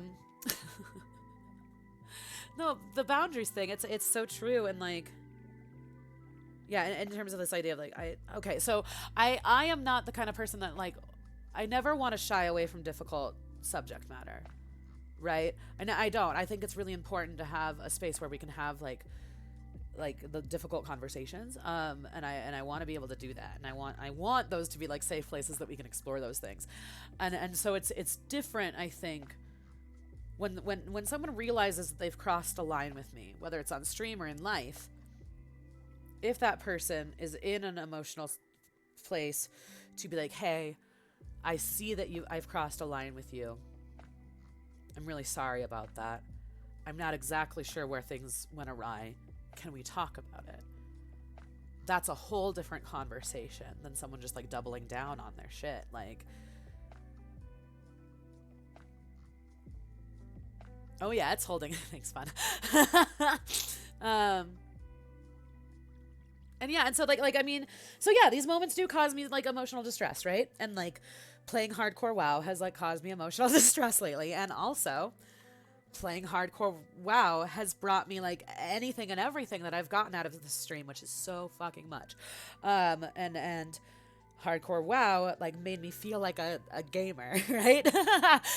Made me feel like a Chad Andy. So you know, I have to remind myself that like, again, these are moments in time that feel really bad. There have also been like really lovely, beautiful moments that I've had because of streaming, and like if I didn't stream, I would miss it, obviously. And I think that in general, I've done a good job of like taking breaks where I need to, and like I talked to T Miller about it a lot, like trying to like really check in with myself to be like, am I having fun or not? Because if I'm not having fun, I shouldn't be doing it. And so that's what's so tricky about this, is that like it's kind of a Pandora's box where you don't really know. I don't know if Pandora's box is the right analogy, but it's kind of this like weird, like maybe Schrodinger's cat is a better analogy, where you don't know if it's alive or dead until you look in the box, right? You don't know. You can go into a stream being really excited about it and then have something like that happen where it's like, well, this was the fucking worst stream of my life, right? You can also go into a stream being like, I don't know, I'm fucking anxious that this might be terrible, I don't know. And it can be like one of the best streams you've ever had, right? So it's like, it's this really tricky thing. And again, I think because I'm such a like emotional, sensitive person, I'm so like susceptible to this kind of stuff that like I just like, I don't know. Now I'm just off in weird tangent land. I don't even know what I'm saying. Gaming mode initiated. Beautiful champion. P.S. Your butt looks amazing. Thanks. Right back at you.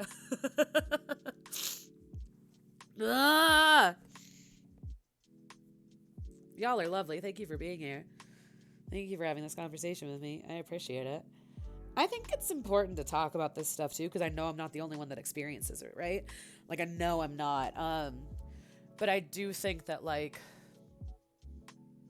being in this space of like doing the Wikipedia stuff and saying that this is like an educational stream, right? I'm pretty sure that's how Saint Germany, I'm so sorry, Saint Just Germany? Saint Just Germany.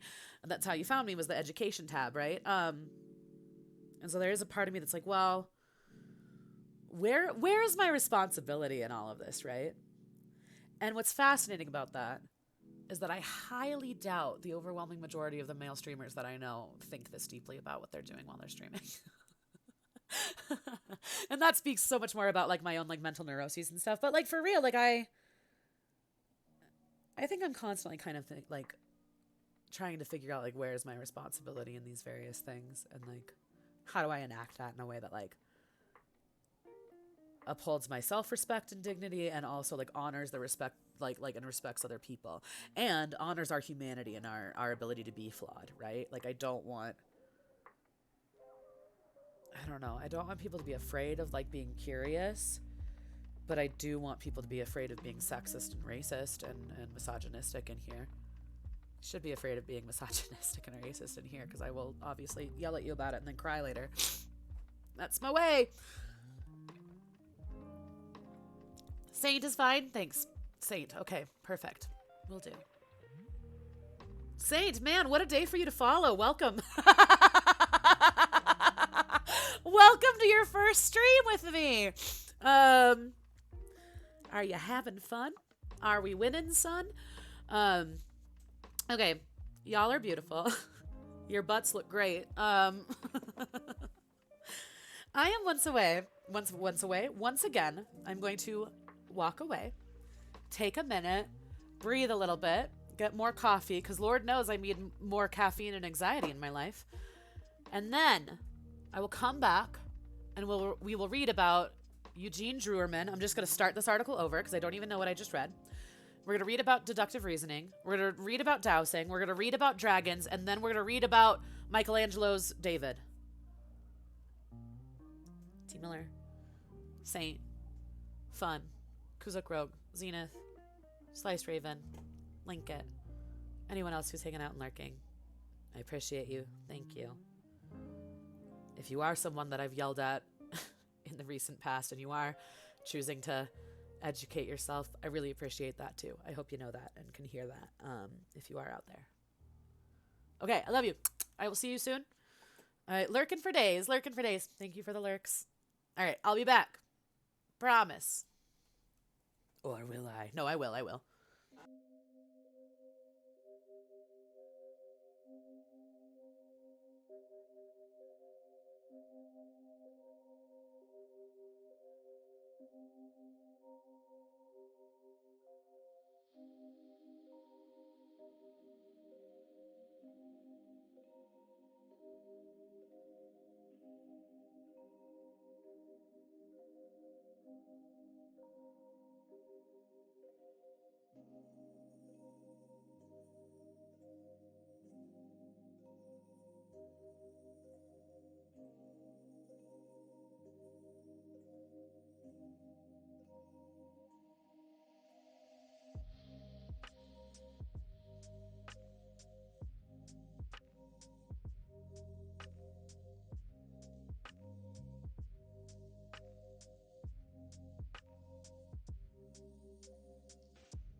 Okay, back in action.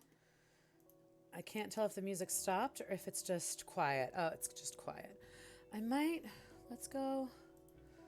It's still chill hop, just maybe a little bit of a different vibe. I don't actually know. If you stuck around, thank you. If you didn't, why? Was it because of all the yelling? Or was it because of the crying? Anyway. Saint, you gotta go soon? Okay, thank you so much for hanging out. If you're able to stick around during this one, I'll be reading about Eugene Drewerman. One moment. Having issues. Okay, great. But also, if you got to get going, no worries. You do your thing. Thank you for hanging out. Still here for now. Okay. Let's learn about Eugene Druerman. Take 2. Here we go. Eugene Druerman, born 20 June 1940, is a German church critic, theologian, peace activist, and former Catholic priest. His work has been translated into more than a dozen languages. Druerman was born in Bergkamen, near Dortmund, German. He is best known in Germany for his work toward a non-violent form of Christianity, which he believes requires an integration of depth psychology, which I'm curious what that is. Part of me is like, should we open up depth psychology? Because it starts with a D, and we'll learn about that later. Let's shall. Here we go. Into exegesis, critical explanation or interpretation of a text. Okay. And theology. Trained in philosophy, theology, psychoanalysis, and comparative religious studies, he criticized the Roman Catholic Church's literal and biologistic interpretations of miracles, the virgin birth, ascension, and resurrection as superstitious and medieval. Right. Okay. Yes. Welcome back. Thanks, Raven. He called on Rome to understand biblical stories symbolically in such a way that they can become present and healing to readers today. Druerman's controversial opinions on Catholic dogma, especially the virgin birth of Jesus, led to a letter expressing a deep worry in 1986 by Cardinal Ratzinger, later Pope Benedict XVI, to Druerman's Archbishop Johannes Joachim Degenhardt. Sorry about it. The struggle propelled Druerman into the public limelight and culminated in 1991 after he published a radical critique of what he considered to be the Vatican's psychologically cruel and mentally enslaving clergy ideal. Clergy, blah, blah.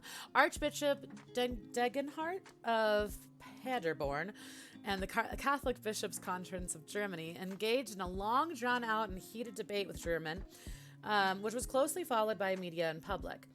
As a consequence, on 7 October 1991, the Archbishop disallowed him to teach at the Catholic Seminary of Paderborn and, shortly afterward, revoked his license to preach. First of all, didn't know you needed a license to preach. That's interesting. Druerman has uttered strong and controversial political opinions. He was against the Gulf War, the Iraq War, German participation in the NATO war against Afghanistan, Israeli air raids during the 2006 Lebanon War. In the name of German peace movement, he asked to abolish not only Walter Mixa's office as military bishop of Germany, but the German military, the Bundeswehr, as such. Druerman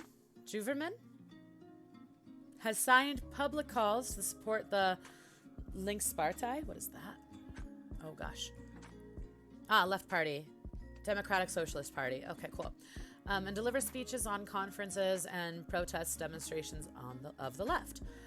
Druerman left the Catholic Church on his 65th birthday on 20 June 2005, a decision he announced on Sandra Maischberg's talk show on German television. Okay, if you're still here, Saint, is there anything in particular that you'd like us to go into? Otherwise, I'm not exactly sure where I want to go with this. I'm curious to know more about kind of his philosophy in general. Maybe reception. Section 1 and 2? Perfect. Done. I'm anti-war, Catholic Church. Yeah, right? The Catholic Church is like, no! Which is interesting. I mean, there's probably more to it than that, but yeah, interesting nonetheless. All right, early life. Son of a Lutheran father and Catholic mother, Druerman, after finishing grammar school in Germany, studied philosophy in Münster, theology in Paderborn, and psychoanalysis in Göttingen. I'm really sorry about my German. I'm really just sorry to my grandma more than anything else. All right, professional life.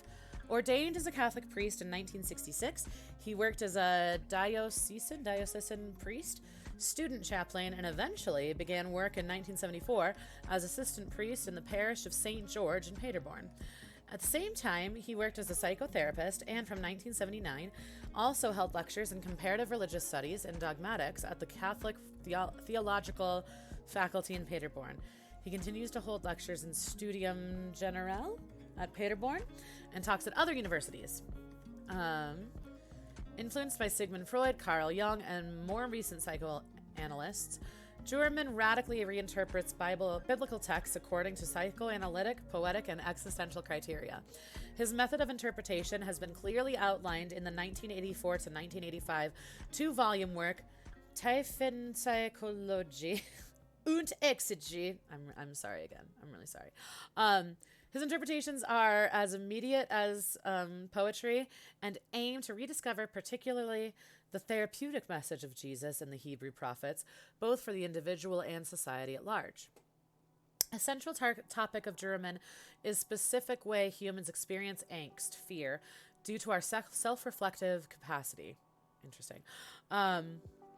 He maintains that religion has as its central task to help calm our human anxiety or to stop its devastating effects on all levels of human life in its personal, social, and global manifestations.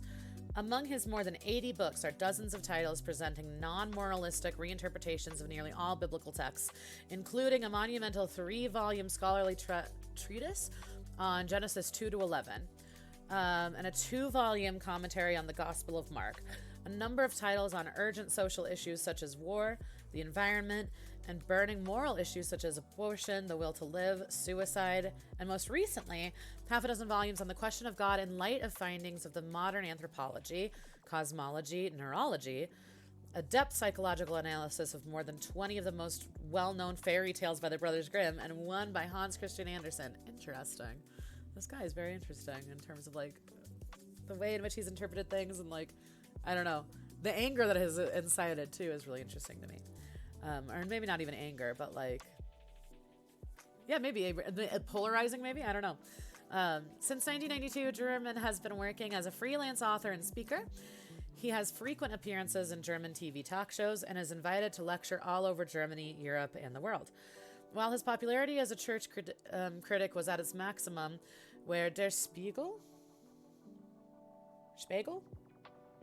ran a cover story on him in its 1993 Christmas issue, he continues to be a highly sought-after commentator on spiritual, religious, and social issues. He currently has his own monthly call-in radio show titled Redefreiheit, Freedom of Speech, in Bremen. Okay, Redefreiheit, Northwest Radio Bremen. I've been to Bremen. Which was preceded by a prior regular call-in show in Berlin. I've been to Berlin. Juerman has appeared twice with the Dalai Lama in Zurich and has written a book with him on the dialogue among religions. After the 11 September 2001 attacks, he described the attacks as the result of complex dynamics in which both sides in the terror war had contributed to the conflict. Accurate. In agreement with the Dalai Lama, Juerman called on the West to turn the attacks into an opportunity for peace, not revenge. He sounds really cool. He sounds really neat. I never knew about him, but he sounds like a cool dude in terms of, like, I don't know, religious critique and kind of this, like, call for peace in general. Yeah, he seems really cool. I think that, like, I don't know, I was raised Christian. I'm definitely now more atheist agnostic, but having been raised with that as my kind of like moral background, and in some ways raised like Messianic Jewish, essentially when you like look at like the teachings of Jesus, so often I think modern day Christianity just like gets it wrong, and so it's kind of nice to like hear about people like him who are like, let's like be nice to each other. How I love that, like, this idea of like being kind to each other is like controversial. It's interesting. Want to read them books? Yeah. All right, reception. In the 1990s, Hans Küng spoke out on behalf of Juerman, who lost his license to teach Catholic theology and was suspended as a priest because he, like Küng, challenged dogmatic structures. Küng delivered the Laudatio. I'm saying so much of this wrong, P.S. When Juerman was awarded the Herbert Hogg Prize for Freedom in the Church in 1992 at the University of begin. Some Catholic scholars criticize German for focusing in his work on individual psychology without taking into consideration Christian communities and Christian tradition, arguing that German's approach had the effect of reducing the historical relevance of the Gospel and Revelation to a mere collection of texts used to cure individual anxiety. A similar approach to German's work came from psychological scholars Albert Goris and Helmuth Benisch. Catholic scholar Klaus Berger accused German of using outdated ideas and research methods and of subscribing to ancient misunderstandings of the Old Testament. A pseudo Marcionism, an early Christian dualistic belief system that originated from the teachings of Marcion of Sinope, Rome. Okay. And using biblical and other religious texts out of context is pointed out by Protestant scholar Manfred Oeming. I think a lot of people use biblical texts out of context, though, don't they? The political views of German have been sharply criticized by theologians Uwe Bernstein and Klaus Peter Lehmann as being based on traditional German anti-political and romantic view and reducing all social aspects to individual fear and personal understanding and goodwill. Peter Neuhaus, in his comparison of the political theology of Johannes Baptist Metz and the theology of German, counters that German's theology is eminently social in its critique and does not share an anti-political or romantic views of politics. Enrique M. Broder referred to German and other German intellectuals as reason for a book, in which he denounced German and others as underplaying the role of Islamic terrorism and putting the blame solely on the West, especially Israel and the U.S. Josef Essensi, a Catholic German lawyer and specialist for constitutional law, sees in German the prototype of self-proclaimed church critic, using strong opinions to gain profile and public awareness and profiting off of the very organizational body he was a member of for most of his life. Interesting. Let's see. Move down from awards. Selected works. So here, who said it? I think either Zenith or Kuzak Rogue said I want to read them books. Here's some different books that you can check out. We have Open Heavens, Meditations for Advent and Christmas. Interesting. Or wait, are these? Yeah, no, okay. Discovering Royal Child Within, Spiritual Psychology of the Little Prince. That's interesting.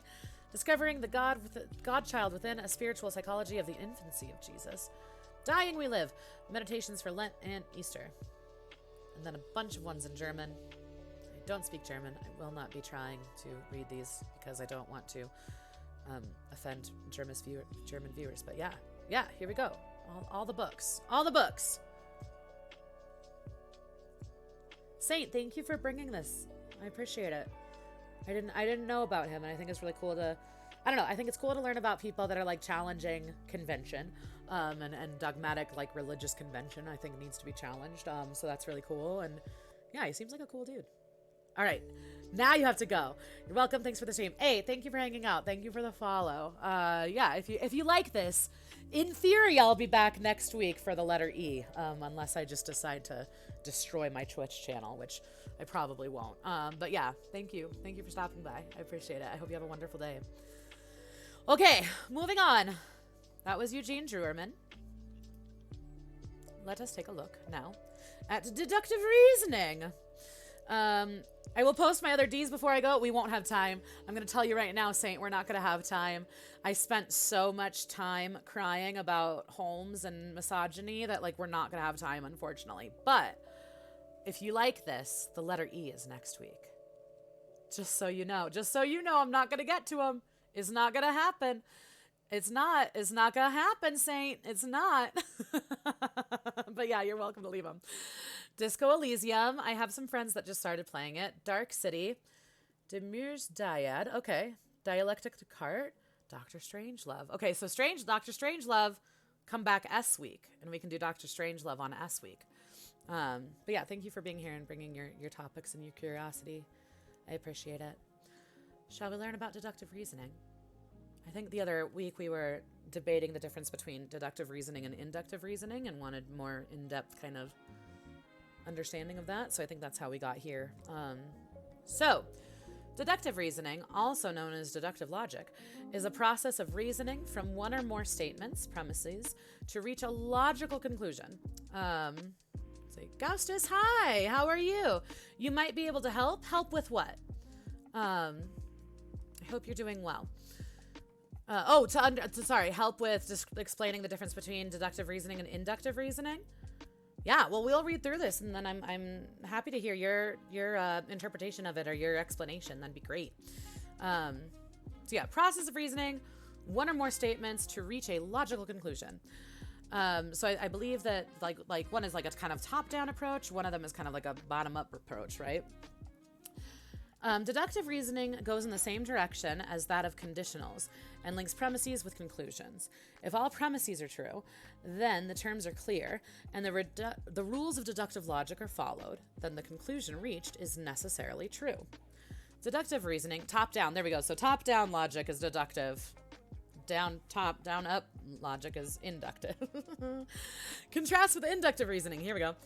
In deductive reasoning, a conclusion is reached by reductively applying the general rules which hold over an entirety of a closed domain of discourse, narrowing them to the range of consideration until only the conclusions remain. So you're kind of like chipping away at something until you get like the truth of it, right? In deductive reasoning, there's no uncertainty. In inductive reasoning, the conclusion is reached by generalizing or extrapolating from specific cases to general rules, resulting in a conclusion that has epistemic uncertainty. Bye, Saint. Good to meet you. I hope you have a good day. Inductive reasoning is not the same as induction used in math proofs. Mathematical induction is actually a form of deductive reasoning. Now that's confusing, isn't it? Deductive reasoning differs from abductive reasoning by the direction of the reasoning relative to the conditionals. The idea of deduction, popularized in Sherlock Holmes stories, is technically abduction. Interesting. Okay, so wait a minute. I didn't even know about abductive reasoning. P.S. I wish I had during A week, though.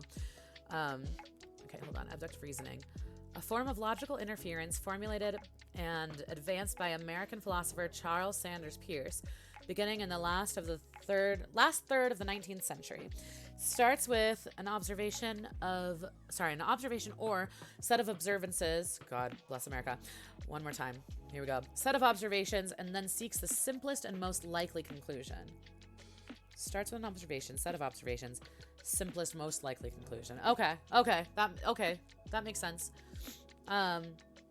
Deductive reasoning goes in the same direction as that of the conditionals, whereas abductive reasoning goes in the direction contrary to that of the conditionals. Interesting. All right, Gaustus, if you're able to help, go for it, because I think I get it. Simple example. This is what I need. I need a simple example with Wikipedia. Help me. Okay, an example of an argument using deductive reasoning. All men are mortal. First premise. Socrates is a man. Second premise. Therefore, Socrates is mortal. Conclusion.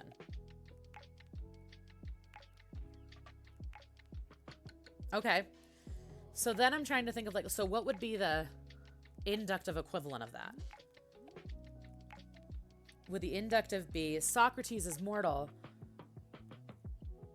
and Socrates is a man, therefore all men are mortal? Is that kind of the idea? It'd be like the opposite kind of thinking. I already got it, do I? Was that right? I feel like I kind of get it. Okay, cool. Gosh, just welcome. Have you been here on a Wikipedia with me day? We're looking up things that start with the letter D. Hence deductive reasoning. So if you do have anything, feel free to bring it. We've got 4 more topics after this. No,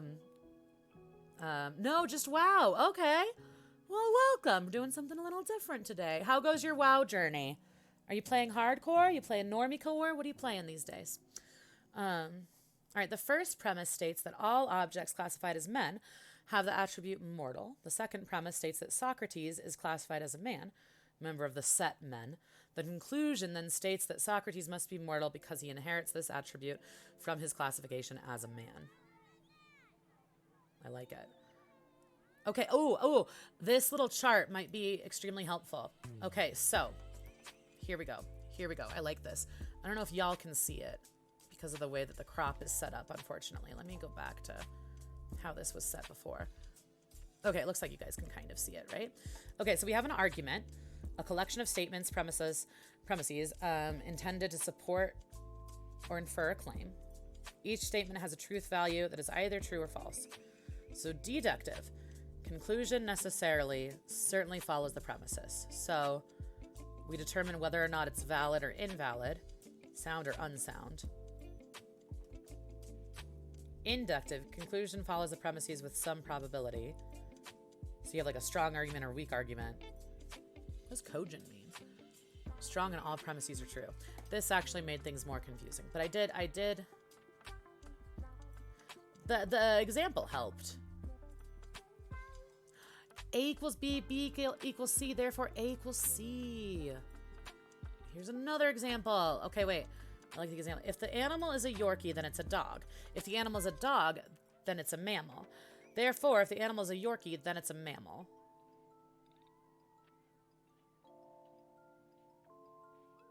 In the term logic and the law of syllogism, what is that? Kind of logical argument that applies deductive reasoning to arrive at a conclusion based on two propositions that are asserted or assumed to be true. Takes two conditional statements and forms a conclusion by combining the hypothesis of one statement with the conclusion of another. Okay. We deduce the final statement by combining the hypothesis of the first statement with the conclusion of the second statement. Got it. Okay. We also allow that this could be a false statement. This is an example of the transitive property in mathematics. Right. Okay. Transitive property of equality. Okay.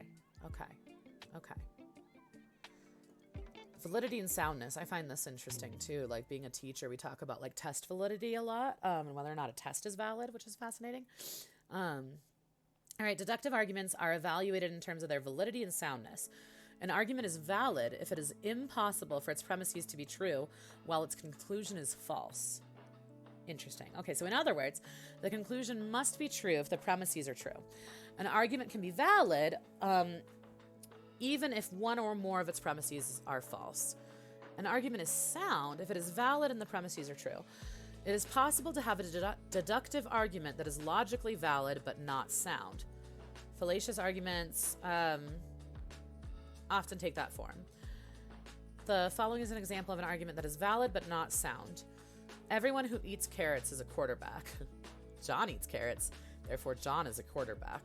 Well, I mean, okay, hold on. I was like, what? The example's first premise is false. I was following, I knew that. There are people who eat carrots who are not quarterbacks. Okay, so yeah, if you start with something false, then you're fucked. That's my TLDR. The conclusion would necessarily be true if the premises were true. Okay, in other words, it is impossible for the premises to be true and the conclusion false. Therefore, the argument is valid but not sound. Got it.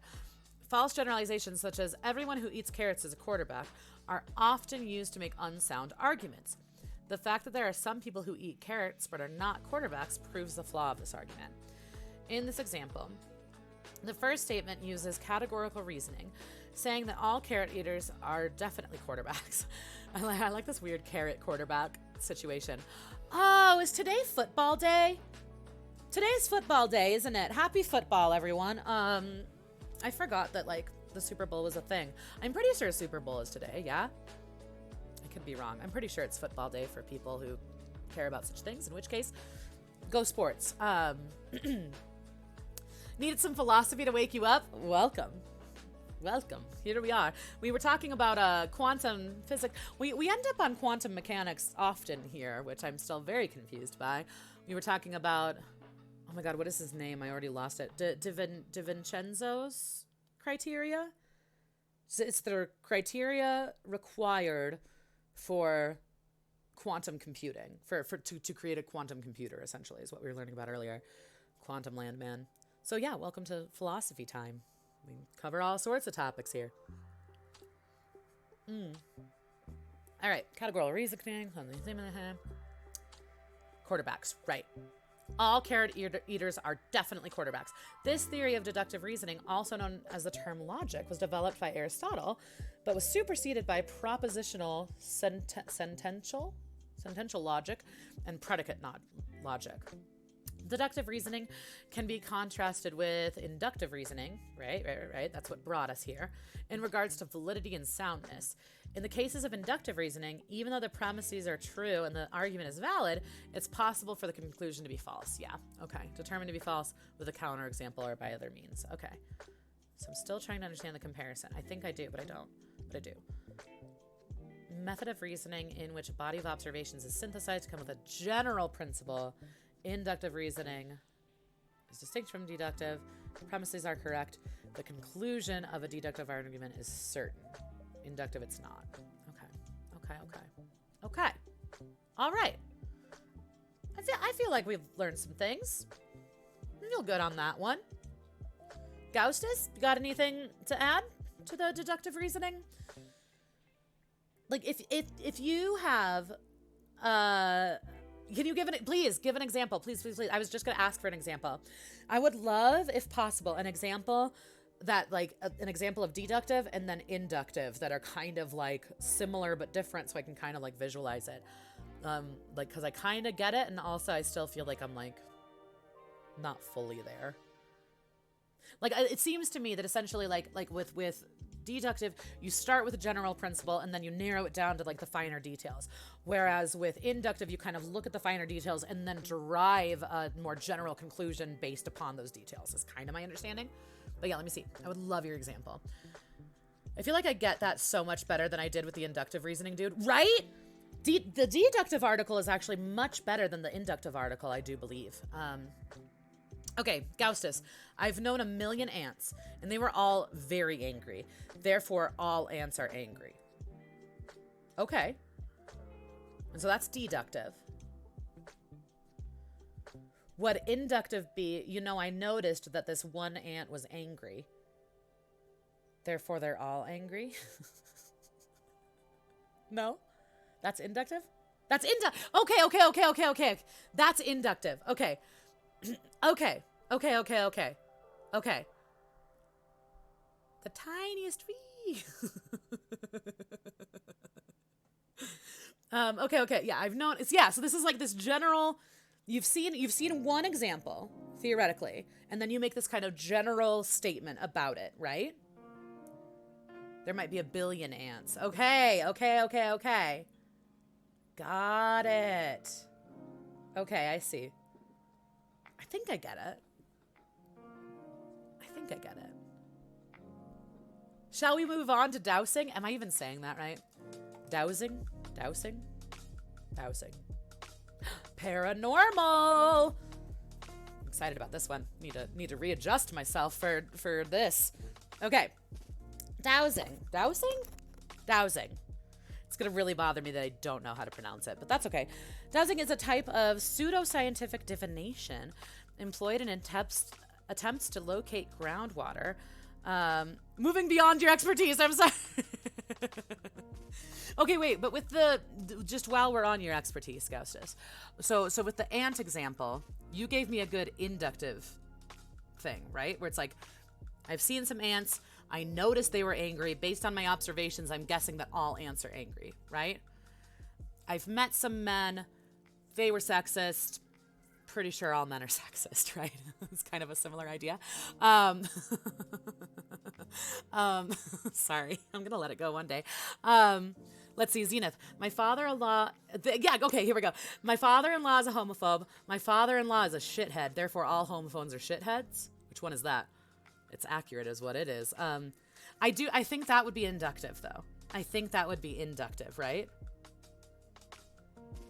Because what we're doing is we're coming from a granular example and then extrapolating into a generalization. Whereas I think deductive would be we start with a generalization and then we get into a granular kind of example. All ants are bald. Asmongold is an ant. Therefore, Asmongold is bald. Ooh. Cogent inductive reasoning? Crying. Are you just crying?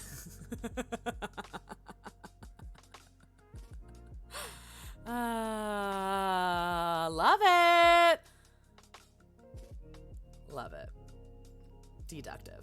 Yeah, deductive. Okay. All right. Well, then the cogent inductive, I don't even know.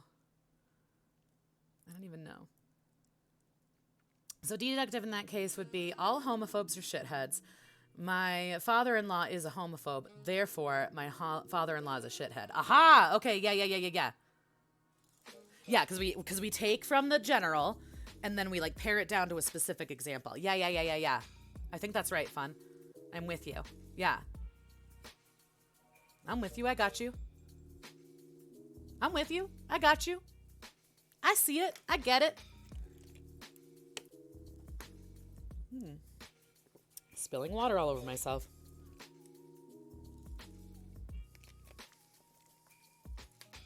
Yeah, no, that makes sense to me. Dropping a rant in your vent space now because I want to talk about my father-in-law. Go for it. I will read it later. And I mean, to be fair, if he's a homophobe, then he probably is a shithead. It brings me back to this kind of original conversation of like, okay, so if you're ignorant, there's nothing inherently wrong with ignorance, right? But when you choose to remain married to your ignorance, that's where I take issue.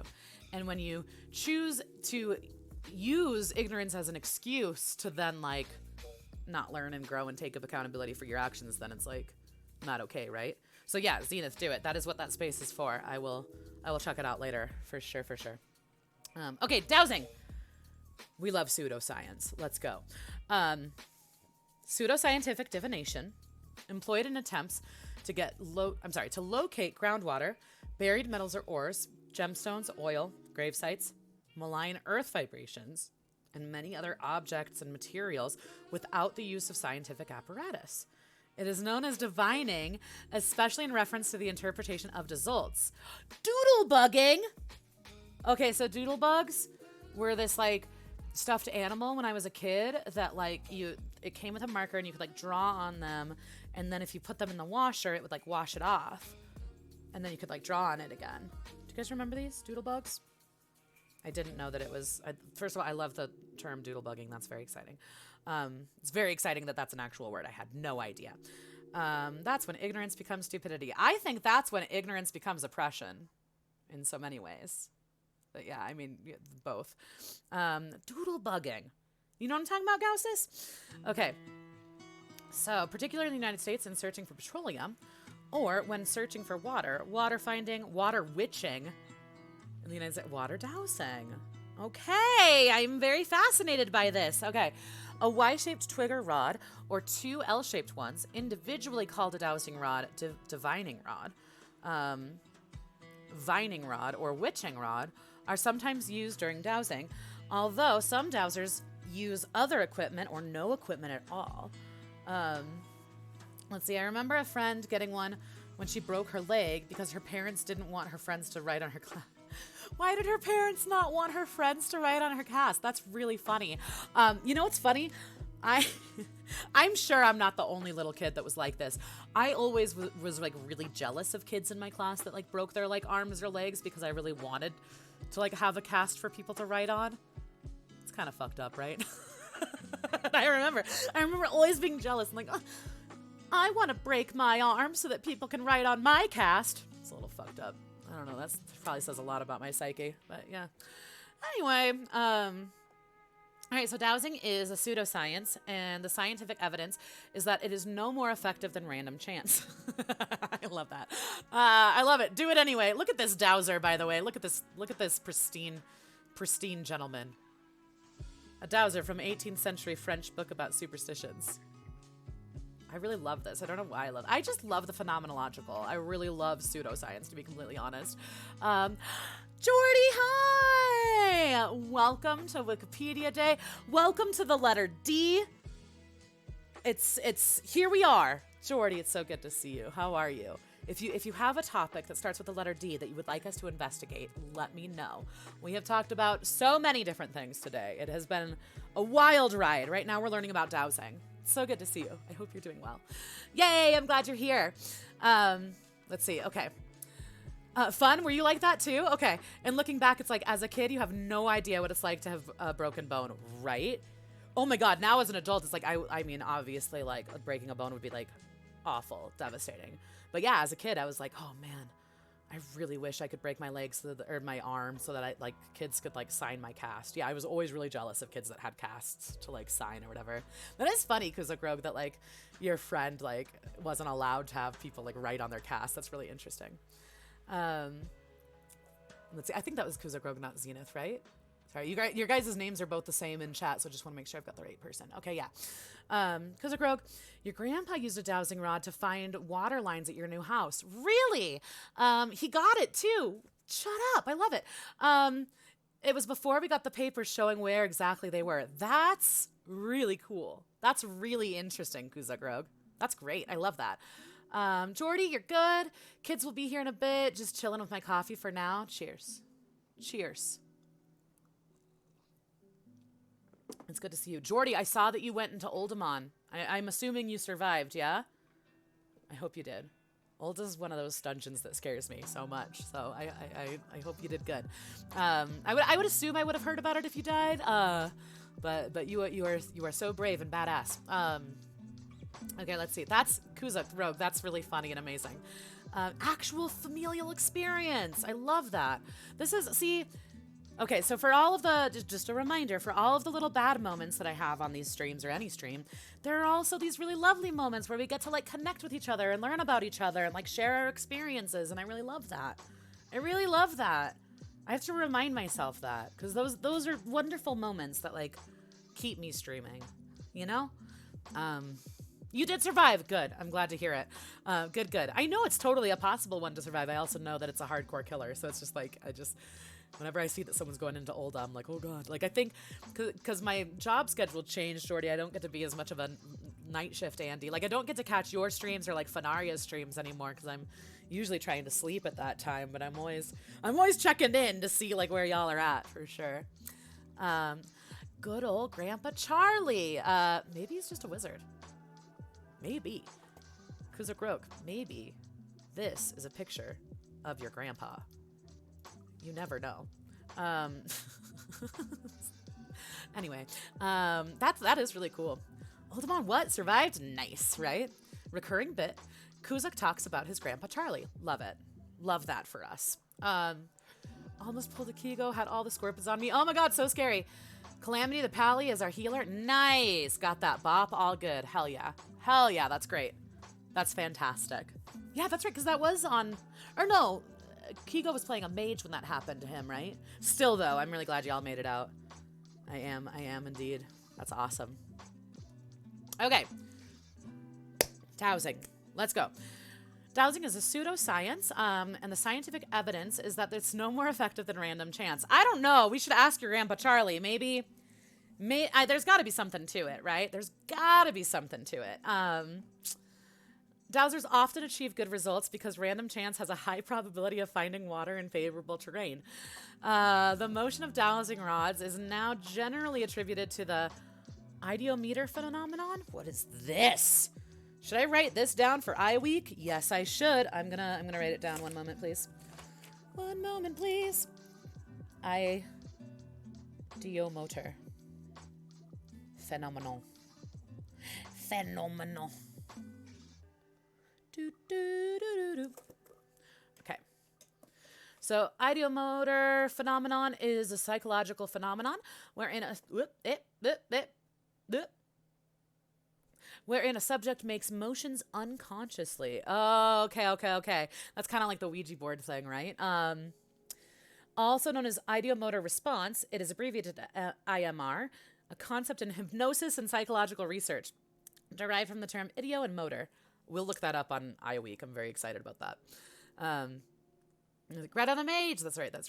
Like a Ouija board, yeah. Because it's like people don't consciously know that they're moving their hands or whatever, right? Is the idea? I do. I love the phenomenological. I love it.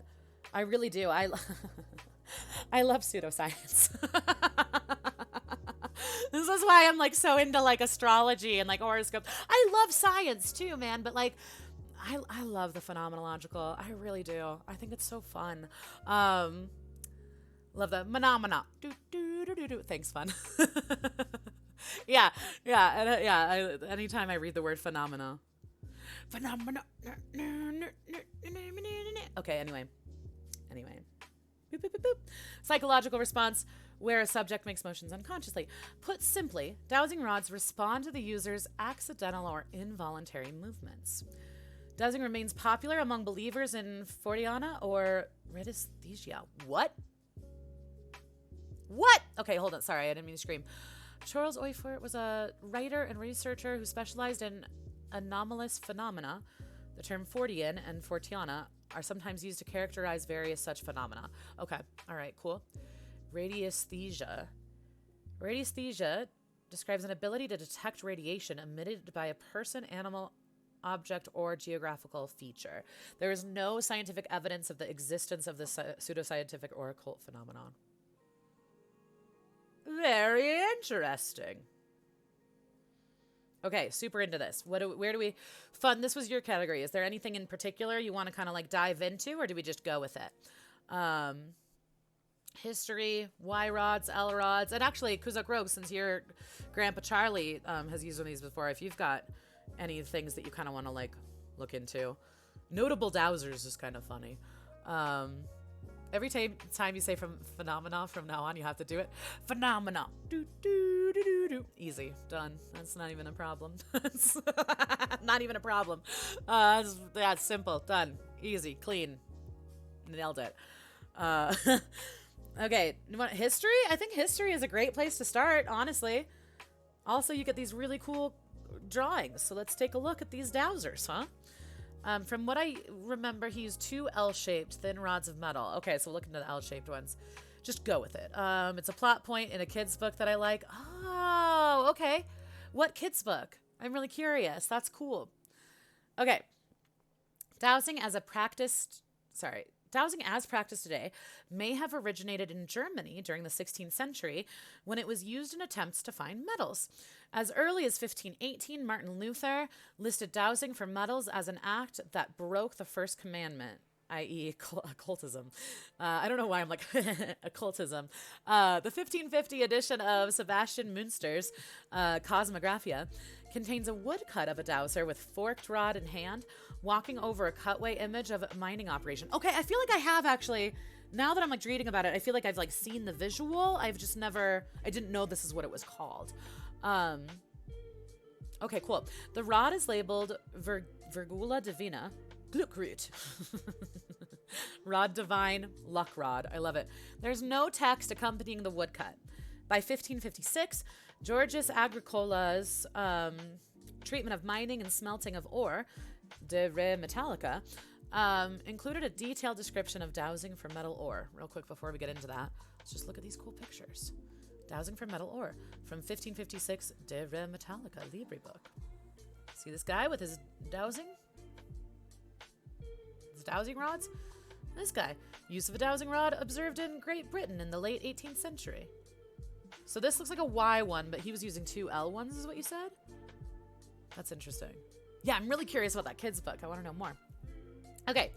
There are many great contentions between miners concerning the forked twig, for some say that it is of the greatest use in discovering veins, others deny it. All alike grasp the forks of the twig with their hands, clenching their fists, it being necessary that the clenched fingers should be held toward the sky in order that the twig should be raised at the end where the 2 branches meet. Then they wander hither and thither at random through mountainous regions. It is said that the moment they place their feet on the vein, the twig immediately turns and twists. That's really interesting. Okay. Where am I? I got lost. And so by its action discloses the vein. When they move their feet again and go away from the spot, the twig becomes immobile. So it is. It's one. Like it's like unconscious movement. But I'm so curious about this. Oh my God, Kuzogro, you're gonna have to ask your Grandpa Charlie about it. So it's in the Swallows and Amazon series from the 30s. Kids go sailing and camping. Very low stakes in most of them. That one is Pigeon Post. Comes up when has been too dry and they can't camp up where they want to because there's no water around. Interesting. Huh. Okay. I like it. In the 16th century, German deep mining technology was enormous demand in all over Europe. German miners were licensed to live and work in England, particularly in the stannaries of Devon and Cornwall and in Cumbria. In other parts of England, the technique was used in the royal mines for calamine. In 1638, German miners were recorded using the technique in silver mines in Wales. The Middle Low German name for a forked stick, Y-rod, was Schlagruf, striking rod. This was translated into the 16th century Cornish dialect of Duschen. Sorry, 12 years old. In 1691, the philosopher John Locke, who was born in the West Country, used the term deucing rod. I don't know why I think it's so funny. Anyway, for the old Latin name, virgula divina. So douse is synonymous with strike, hence the phrases to dousel, strike, light. Dousel, strike a sail. Okay. I have bad news about that. Poor Grandpa Charlie passed away in 2040. Oh, rest in peace, Grandpa Charlie. But I can probably ask my dad if he did that often back when I was a kid. Yeah, definitely. It's just so cool that you're like, oh, my grandpa actually did this. Like, that's really neat. It was really cool. Yeah. Admittedly, there's something funny about a douching rod. Thank you. I thought so. Thank you. I felt that way. Thanks, Gaustus. Anyway, John Locke, we read about it. In the lean mining area of Mendip Hills in Somerset in the 17th century, the natural philosopher Robert Boyle inspired the writings of Agricola, watched a practitioner try to find latent veins of metals. Boyle saw the hazel divining rod stoop in the hands of the diviner, who protested that he was not applying any force to the twig. Boyle accepted the man's genuine belief, but himself remained unconvinced. Although dowsing in search of water is considered an ancient practice by some, old texts about searching for water do not mention using the divining rod. And the first account of this practice was 1568. Sir William F. Barrett wrote in his 1911 book, Psychological Research, that in a recent admirable life of Saint Teresa of Spain, the following incident is narrated. Teresa in 1568 was offered the site for a convent to which there is only one objection. There was no water supply. Happily, Friar Antonio came up with a twig in his hand, stopped at a certain spot, and appeared to me making the sign of the cross. But Teresa says, really, I cannot be sure if it were the sign he made. At any rate, he made some movement with the twig, and he said, dig just here. They dug, and lo, a plentiful fount of water gushed forth, excellent for drinking, copious for watching, and never ran dry. As the writer of this life remarks, Teresa, not having heard of dowsing, was an explanation for this event and regarded it as a miracle. This, I believe, is the first historical reference to dowsing for water. Okay. In 1662, dowsing was declared to be superstitious, rather satanic, by a Jesuit, Gaspar Schott, though he later noted that he wasn't sure that the devil was always responsible for the movement of the rod. Interesting. In the south of France in 17th century, it was used in tracking criminals and heretics. Its abuse led to a decree of the Inquisition in 1701, forbidding its employment for the purposes of justice. An epigram by Samuel Shepherd from Epigrams Theological, Philosophical, and Romantic runs thus. Some sorcerers do boast that they have a rod. I don't know why I think that's so funny. I mean, I do know why. Penises, you know? Gathered with vows and sacrifice, and borne about will strangely nod to hidden treasure where it lies. Mankind is sure that rod divine, for to the wealthiest ever they incline. Definitely a true story. Early attempts at an explanation of dowsing were based on the notion that divining rod was physically affected by the emanations of substances of interest. The following explanation from William Price's 1778 Mineralogia Cornumbiensis.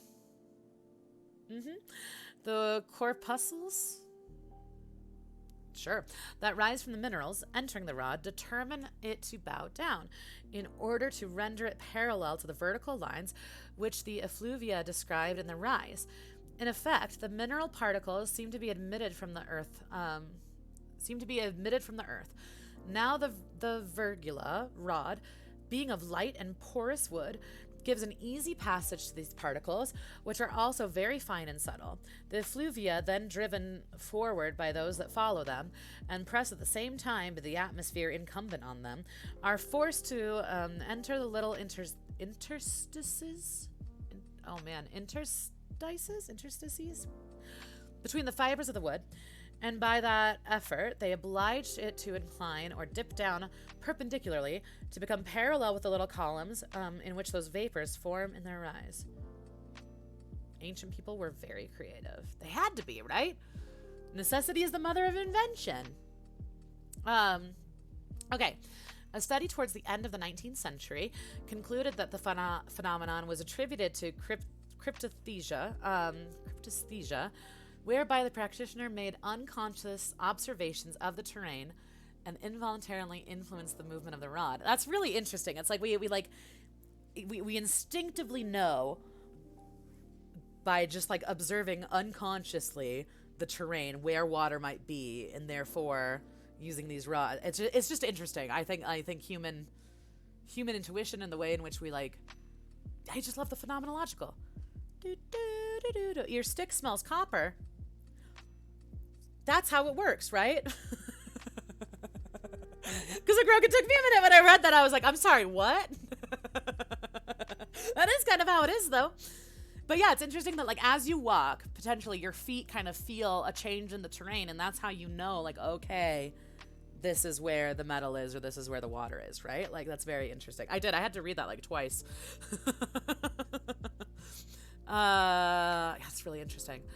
Dowsing was conducted in South Dakota in the late 19th and early 20th centuries to help homesteaders, farmers, and ranchers locate water wells on their property. In the late 1960s, during the Vietnam War, some United States Marines used dowsing to attempt to locate weapons in tunnels. As late as in 1986, when 31 soldiers were taken by an avalanche during an operation in the NATO drill Anchor Express in Vasdal in Norway, the Norwegian army attempted to locate soldiers buried in the avalanche using dowsing as a search method. That's really interesting, right? Yeah. As late as 1986, humans are incredible. Humans are fascinating. I think this is why I majored in anthropology when I eventually went back to school, because I think human behavior is really, really interesting. Human behavior in our relationship to one another, and our relationship to our culture, and our relationship to geography, I just find fascinating. Humans are fascinating. We're trash, but we're capable of such amazing collaboration. You know what I mean? Humans are really cool and fucked up. All right, Zenith. 6 or 7 years ago, I helped an old lady dig a well by hand. There was only one spot to put it, so that's where we put it. There was water. High chance of success anywhere. That's kind of what they said before, Zenith. I'll scroll back to it in just a second here, but they said that random chance works as well as using scientific methods, because there's such a high probability of finding water. So I think that's I think that's kind of what the article had said earlier. Yeah, I'm with you. I think that's true. Digging a well by hand sucks. Sounds like it. That sounds like a lot of work. All right, so dowsing is still used by some farmers and by water engineers in the UK. However, many of the UK's water utilities have since tried to distance themselves from the practice. That's so interesting. I love it. Okay, yeah, let me go back to what they said, Zenith, because I think, to your point, that's dead on. Okay, dowsing is a pseudoscience, and the scientific evidence is that it is no more effective than random chance. Dowsers often achieve good results because the random chance has a high probability of finding water in favorable terrain. So there, yeah, totally. Let me get back down here because I want to know about the rods and whatnot. I think that could explain why there's such a broad difference between success and failure. If it is subconscious, then people who have been in more situations where they could have gathered that knowledge, they'll be better dowsers. Yeah. Whereas someone who's never been exposed to it would probably not be so great. No, it totally makes sense, Fun. Because if part of it is unconsciously feeling the earth beneath your feet and recognizing a difference in terrain, if you've done it a lot, then you'll be better at it. No, that totally makes sense, Fun. I'm totally with you. All right, equipment. So we'll look at the Y rods and then we'll look at the L rods. Doyle, hello. I heard this is where I come for WAA, Wikipedia Addicts Anonymous. It sure is. It's, yep. Welcome. We're learning about things that start with the letter D. Right now we're learning about dowsing. It's very fascinating. I never knew about it. Intuitive knowledge through experience. There it is. Well put. Well said. But yeah, welcome, Doyle. D is for Doyle. Should we learn about the name Doyle? Let me see, Doyle. Doyle, Wikipedia. All right, we're going to look up your name. How about that, Doyle? We'll do it. Just for you. But first, we need to, learn about dowsing more. Doyle Wolfgang von Frankenstein. Nah, just Doyle's enough. It's D-Week. That's too many other letters. Okay, Y-Rods. That's what your first name is after. Ah, I see. Me, wall of text. Gaustus, 4 words to summarize it perfectly. That happens to me so often, Fun. I go on these really long, intense diatribes, and then someone will be like, so what you mean is blah. And I'm like, that's exactly what I mean. I'm simultaneously mad and excited that they were able to yeah. Guitars for the Misfits, which is why you have the Misfits picture on your stream. I did not know this, Doyle. That's very interesting. All right, Y-rods. Traditionally, the most common dowsing rod is a forked Y-shaped branch from a tree or bush. Some dowsers prefer branches from particular trees. Some prefer branches to be freshly cut. Hazel twigs in Europe and witch hazel in the United States are traditionally commonly chosen, as are the branches from the willow or peach trees. The 2 ends of the forked side are held one in each hand, with the third, stem of the Y, pointing straight ahead. The dowser then walks slowly over the places where he suspects the target, for example, minerals or water, may be, and then the dowsing rod is expected to dip or incline or twitch when a discovery is made. This method is sometimes known as willow witching. Very interesting. All right, let's look at this picture. George Casely, 1942. George Casely uses a hazel twig to attempt to find water on the land around his Devon farm. Okay, so L rods are what Grandpa Charlie used. Now we know. Now you have some new picks, Doyle. I need to come check out your stream. It's been a minute. I'll have to come by. All right, so L rods. Many dowsers today use a pair of simple L-shaped metal rods. One rod is held in each hand, with the short arm of the L held upright and the long arm pointing forward. When something is found, the rods cross over one another. If the object is long and straight, such as a water pipe, then the rods may point opposite directions, showing its orientation. The rods may be fashioned from wire coat hangers or wire flags used for locating utilities. Okay. Glass or plastic rods have also been accepted. Straight rods are also sometimes used for the same purposes and were not uncommon in the early 19th century. Very, very interesting stuff. I love it. This was very fascinating fun. This was a good one. Is anyone else annoyed that they don't tell us whether George was successful or not? Yeah, kind of. Yeah, kind of. A little bit. Let's see. Gauss says, I missed your thing before about the name Doyle. Do you recall Doyle from the Misfits? Though I never knew his full name. Now we know. I didn't know either. Guy's in his mid-50s. Vegan bodybuilder. Super ripped. Has the coolest guitars but he built himself. Nice. Love it. Dowsing. This was very interesting. This is a good one. Notable dowsers, real quick before we go. Just some notable dowsers. Here, look at this man.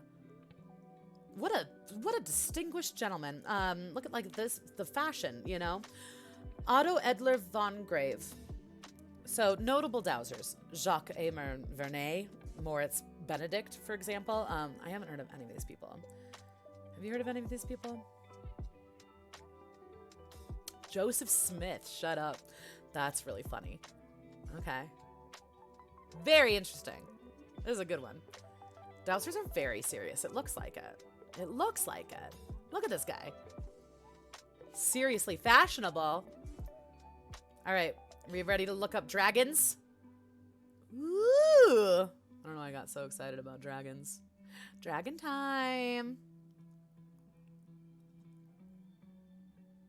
Let me see here. TIL, I should come to the notable Dowser section of Wikipedia to get NPC names for D&D group. You should.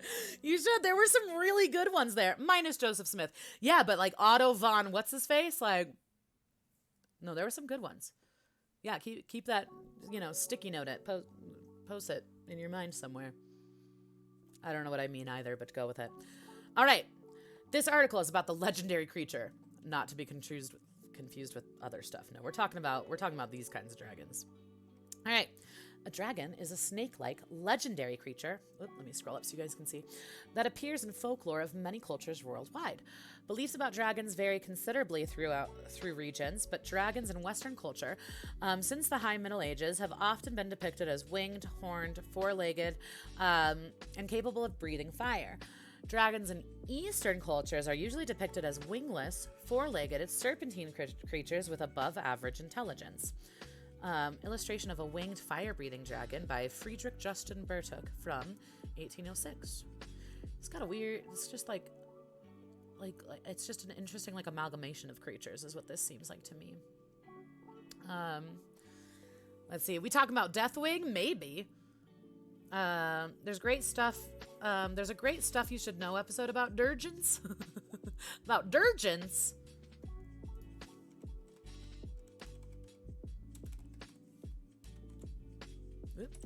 Oh my god, why can't I type? Quentin Durgens. Is this what you meant? You talking about dragons, but you said Durgens? I was saying earlier, Kuzak Rogue, that there was this series on, I want to say it was on Discovery. Can I see if I can find it actually? Discovery Channel Dragons. It was narrated by Patrick Stewart, by the way, which makes it all the more cool. I wonder if I can post it somewhere. Best of Discovery Channel. Dragons, a fantasy made real. I'm pretty sure this is what it is. Animal Planet, not Discovery. Hold on. Is this right? Is this right? No, it's not. This is not the thing. Is this the thing? It's a similar idea. Okay, hold on. I do really want to see if I can find this. Is it Animal Planet? It looks like maybe it's Animal Planet. Maybe it is this. I don't know why I thought Patrick Stewart was the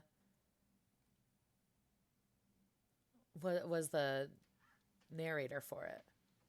Okay, Dragons, a fantasy made real. I'm pretty sure. I'll post it in the should I post it in the science section of my Discord? I'll post it later. But it's such a good series where they go through and talk about if dragons were to exist, this is how biologically and anatomically they'd be able to exist. You know what I mean? Dang it, your kid's up. You're gonna miss dragons. I'm sorry, Zenith. It was so good to see you. Thank you for hanging out. Really appreciate you being here. Loved being here. Thanks for being here. I hope you have fun with the kiddos. I'll see you again soon. I'm sure. Nice. You like it fun? I will. I'll find it because I'm pretty sure it looks like it's on YouTube. So we'll see if I can find it and if it's the one I'm thinking of. In my mind, Patrick Stewart was the narrator. Hold on. Let me just do one more search real quick. Dragon. What if we just do Dragons Patrick Stewart? What the fuck did I just do? Exit full screen, please. Ugh. Okay. Dragons Patrick Stewart. Okay, so it was narrated by Patrick Stewart. Okay, Dragons, a fantasy made real. I will find it. I will post it. I'm going to watch it later because I love it. It's really good. It's really interesting. At least I remember it. I mean, maybe it was for a long... it's from a long enough time ago that maybe it's not as good as I'm remembering, but I really enjoyed it. I'll post it later, I promise. I was right. It's entirely possible you were having dreams about Patrick Stewart. Also true. It's entirely possible I was just having dreams about Patrick Stewart narrating things about dragons to me. But no, it actually was real. It does exist. I'm glad. I I'm so grateful and horrified by the internet. But more so grateful because I can't imagine. Well, okay, there's a lot to this, but like I think that human memory has suffered from the advent of things like books and the internet. Books is a funny example, but like I do think that's true because we don't have to memorize as much information, and therefore our brains, there's certain brain space that like in previous centuries we would have used for memorizing things that now are freed up to like do whatever, right? But I do, in moments like that, to be able to like fact check myself and be like, was that actually a thing? Like it's so handy. I can't believe, like, I mean, do you know what I mean? Like remember a time before the internet where that wasn't a thing and you just had to be like, I think this was true, I don't know. Amazing that we can fact check ourselves. I love that. I love that for us. Okay, anyway, back to dragons. The earliest attested reports of draconic creatures resemble giant snakes. One more time. Draconic creatures are first described in the mythologies of the ancient Near East and appear in ancient Mesopotamian art and literature. Stories about storm gods slaying giant serpents occur throughout nearly all Indo-European and Near Eastern mythologies. Famous prototypical draconic creatures include...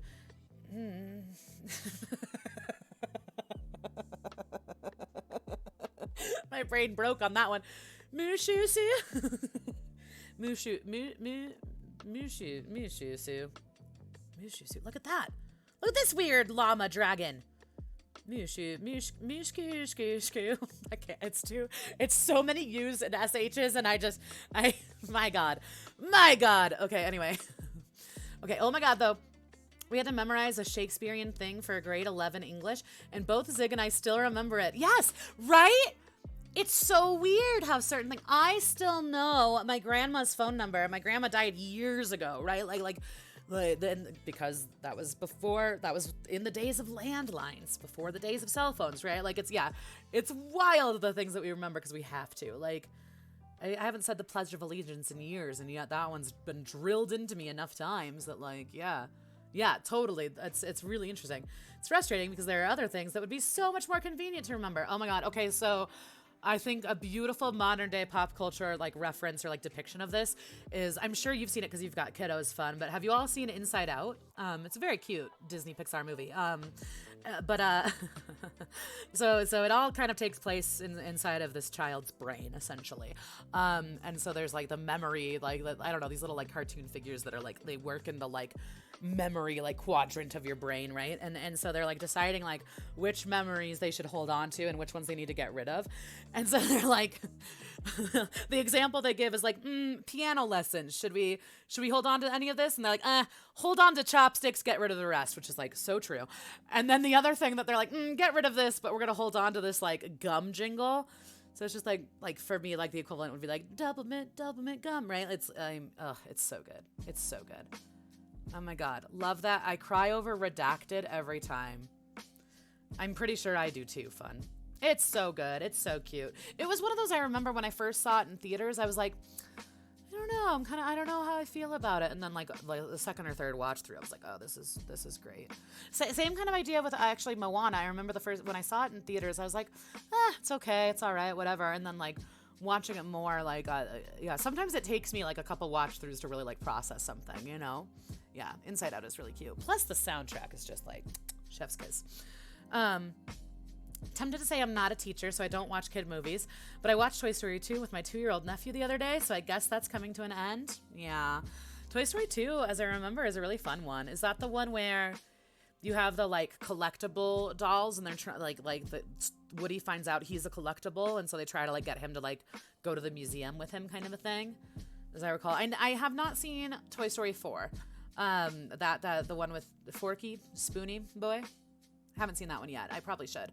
I resisted seeing Finding Nemo 2, Finding Dory, for a really long time. And it was so freaking cute. I loved it. I thought Finding Dory was adorable. It's fun. Like there's certain things where I'm like, you're going to ruin the original for me. But like, yeah, that's a sequel that I thought was really cute. Kung Fu Panda 2, adorable. Kung Fu Panda 3, not part of my Kung Fu Panda canon, but Anyway, Gaustas, I don't really have an excuse because I don't work with children anymore. I used to work in early childhood education, and I've worked in like various like after school programs, and I worked for like Boys and Girls Club of America for a while.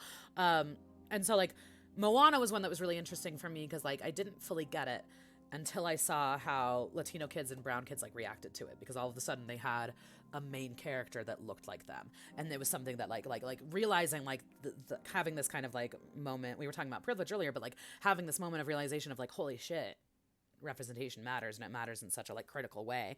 I remember watching a lot of kids movies that summer, and Moana was one of those that I was like, oh, I get it. It's really good. But yeah, let's see. Speaking of lovely animated movies, have you guys seen Encanto? No, Zenith, I haven't yet. It's on my list. I was talking to T. Miller about how like I need to watch Encanto. Speaking of representation, right? I need to watch Encanto. I've heard lovely things. So I'll have to check it out. Sporky, that's right, Sporky. I was so close. Forky, Spoony, whatever. Sporky, there it is. So I have yet to see that one.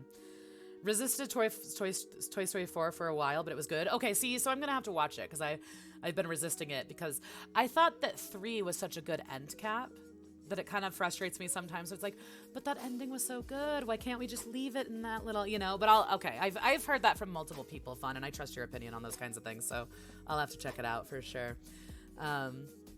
Let's see, Cars 1, 2, and 3. Just give me the original. Yeah. And even the original I resisted seeing for a while just because I'm not really a car person. The original's fine. It's